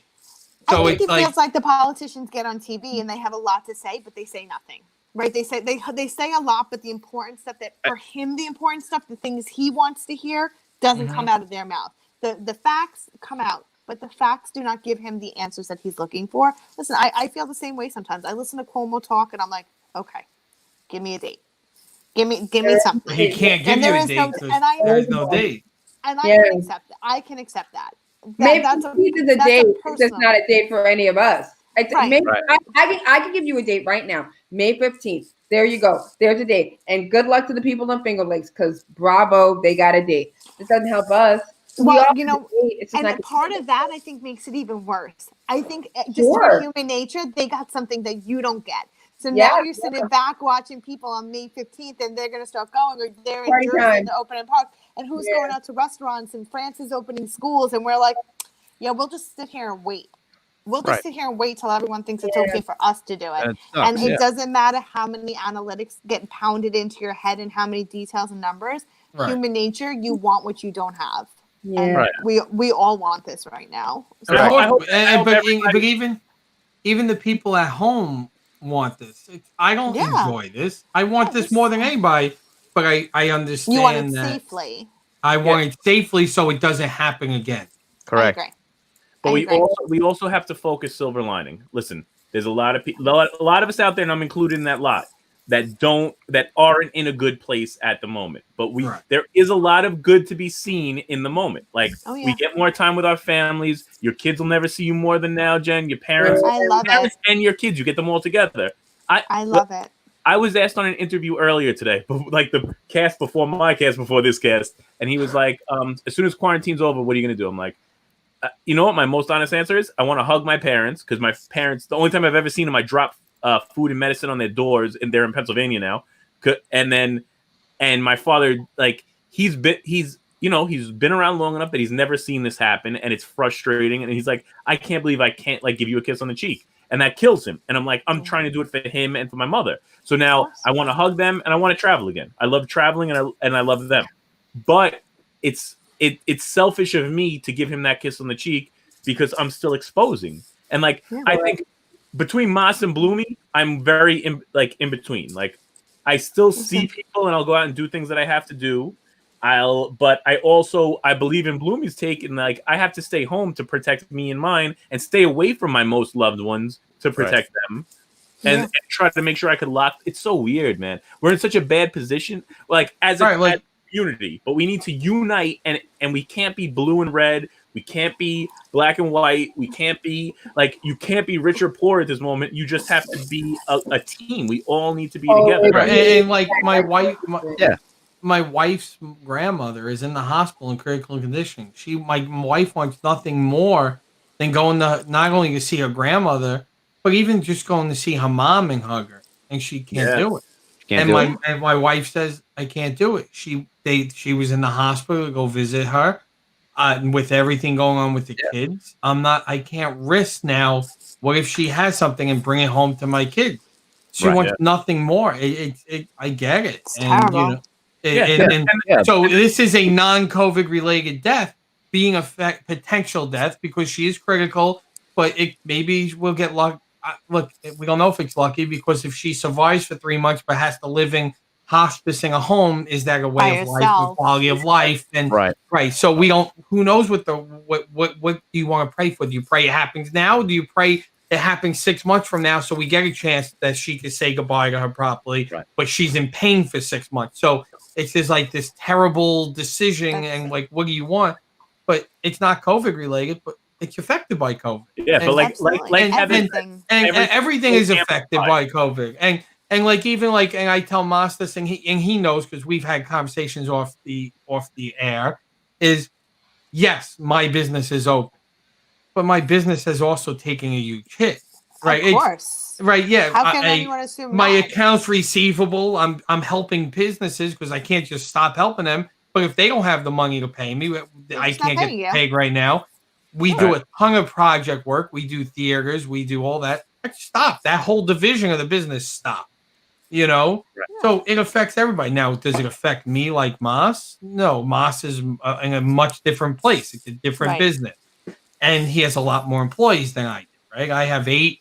Yeah. And I'm very thankful that, okay, no matter the hit I'm taking, I'm able to still have every one of my employees work and pay. So I'm lucky in that sense. But so in the end, the business will make less. I'll make it up next year. I'll figure it out. I think it's all relative. I really do. I think it's all relative. I think that it's all how it affects everybody individually. I mean, Tom is in the same type of business we are. He's just in a better position right now. Right. Mas is in a different position. I'm in a different position. So I think, pain is relative to what you're dealing with at the time, and people are given certain things and it's just how they handle it. And I hear us saying, it shouldn't be blue, it shouldn't be red, it shouldn't be this. But unfortunately, top down sucks, man. They have made this so political. We haven't made it political. The politicians have made it political. But they've made it political, but then disgusting. It's just when Mitch McConnell is over there saying a blue state isn't get bailout. It's not just. I can't even hear that. It's not just him. And it just trickles. It's not just him. It's the Democrats too. It's both sides. But both sides. But again, it's ugly. Again, I truly believe this operates from a place of fear, right? So the people are afraid. So from I like to people watch. Like I like social dynamic. I like that is what truly like inspires me in a lot of things. Right. So I watch people, and I have friends that are very much one way or very much the other way, and they're the same person. They're just fearful, and they're in their own state, and they're scared, and they need to associate to something. So they grab what is being put in front of them that they feel the closest to, and they feed into that. What they don't see is the guy on this side and the guy on that side. You're exactly the same. You care about your family. You want to make sure your kids are okay. You want to make sure your moms are right, and we want to be okay. It's the division is caused by everything around us. That's why, like, I listen. Most of my cast, I have this discussion with all of the people that cast here. Right? I need to find the escape. And I need to find the moral compass. So if we can give a good a good road for all of us to travel morally, and give them escape from all the heavy ass shit. That's why I felt bad. Like I feel like it was a very large contingent that was watching us earlier, but it was a very heavy show. And I think one of the greatest things you guys do is you give an escape from the heaviness. And that's why I only do it once a week. Like me and Heather only do this on a Wednesday. Other than that, I'm talking about drinking and porn or this or that or like anything just to be Dave's looking at porn right now. Anime. So Dave hasn't said a word. So it is very political and it shouldn't be. But it does start at the top down. And if Trump wanted his reelection, he had every opportunity to sit in front of everybody and say, this is not a blue, this is not a red thing. As collectively, we need to come together. I have put the best scientists in. I have Fauci, I have Bricks. This is what we need to do. We need to follow their plan. The government's going to back us. We're going to put these funding and get everyone in rather. And then you know what? If he would have done this and got us through this he would have won the election, no problem. And as a Democrat, if you got me, if Trump could have got us through this and did this right, I would have been like, you know what? He deserves that second year. He's got us through a time. But instead, he puts out Foxy talks. Then he comes out and counters everything he says and tells the states, go and liberate. Yeah, you should protest. Why you shouldn't be closed? And he further rips the country apart. All right. I don't want to turn this political. All right, enough. We're done. 3 hours and 3 minutes. That was guys, a good one. Had a good one. Had a good time. Thank you, Dave. Tom, we don't want to give Tom his chance to say what he wanted to say. No, I don't get upset. I want to hear. No, all I was gonna say. Sorry, okay, real quick, Todd. 1 second. Sorry. Quick. All I was gonna say is that you can go to bed. We got this. Whatever's gonna happen is listen. He might say that in 2 months. Him as a leader of this country, he's not a politician, so he wasn't as good as Cuomo was at orating, and he's just like me and you. Even though whatever position he's in, he's scared. He doesn't know what to say. He's trying to figure it out. And I don't listen. I'm not. You'll never know what I am, fan of whoever. But overall, everybody's scared. Everybody just needs to unite together, and that's all it is. Like he doesn't know what he's saying. No blue, no red, nobody knows where we're at because nobody had to deal with this before. And God bless them, they have to fight through it. But us as a people and being people of power, because we deal with so many other people, need to just come together and be like, listen, it's going to be okay. Let's adapt. Let's get through it. We're going to be here. 2 years from now, 99 out of 100 of us is still going to be standing, and we need to get through it and move forward. I agree. Thank you so much, Todd, for having us on this cast. Like, I really I hope I see you again. Heather, you will definitely be back on. Thank you for having me, Todd. Thank you for asking me about peanut butter and cheese. Thank you so much. Heather, thanks for coming on. Jen Finch, Nicotra Troop, thank you for joining us. Dave Consiglio joining us from Partners in Sound, along with Massimo Dodonna. Why am I always here? You were great. Thank you so much for the time. Jen, you were awesome. So glad you came on the show. You were really cool. Did you kick Heather or she dropped herself? Mike, would you let me do the fucking show? I'm saying goodbye to people one by one. But you didn't say goodbye to Heather. You said goodbye to Jen and kicked Heather off. I'm saying goodbye to Heather. I'm saying goodbye to Jen. Could you let me just go? But you didn't say goodbye to Heather. That was my point. Dave is awesome. Dave is just a solid rock. You got me right. Always count on him. I appreciate you being there and he didn't say goodbye to Heather. He said bye, Jen Finch, the culture group. Easy. And now you get no goodbye. I'm just tired of him calling me out. He's just annoying as shit. Dave, thanks, buddy. I appreciate you coming on as always. You're the fucking man. Tom Bannis, man, you're a fucking legend. No, you are a legend. Very well done, bro. I mean, you stir the fucking pot like I've never seen. You have a gift. I'm learning. And we'll talk tomorrow about your broadcast. I know I sent you about 1,000 messages, and I appreciated every one of them. It's just a sick part when you're like, don't think I'm being I'm like, no, I'm like, I need to learn constantly. So I think those were all great. I just wish I could keep my eyes on the camera as I read the teleprompter to tell me what I'm doing wrong. But thank you, man. I appreciate you. All right, Tommy. Good night, buddy. Have a great one, guys. Wash your hands. Don't touch your face. Love you. Bye. All right, guys. Wow, what a show. We went 3 hours and 6 minutes. That's pretty incredible. Didn't beat the record of 3 hours and 43 minutes, but that's all right. I think we had a great program. A lot of discussion, a lot of back and forth, which was good, and that's what's necessary. And we had some fun, too. Peanut butter is great. You can't do breakfast for dinner. Cheese is terrible. Tiger King is the best show on earth. What else did we learn? Goodfellas is the best movie. So is My Cousin Vinny. I don't know. I'm just blabbling. The things that we should have talked about on Gotham After Dark, we didn't really get to. That's for tomorrow's show. But tomorrow morning, SIDC Live at 9:30 a.m. With Jacqueline Teixeira and myself. Breakfast of Bloomy, the guy you just saw and that I actually didn't say goodbye to. That guy. He has his own show. He's from Techie Geek. He's the president geek there, and he does, I don't know, some stuff.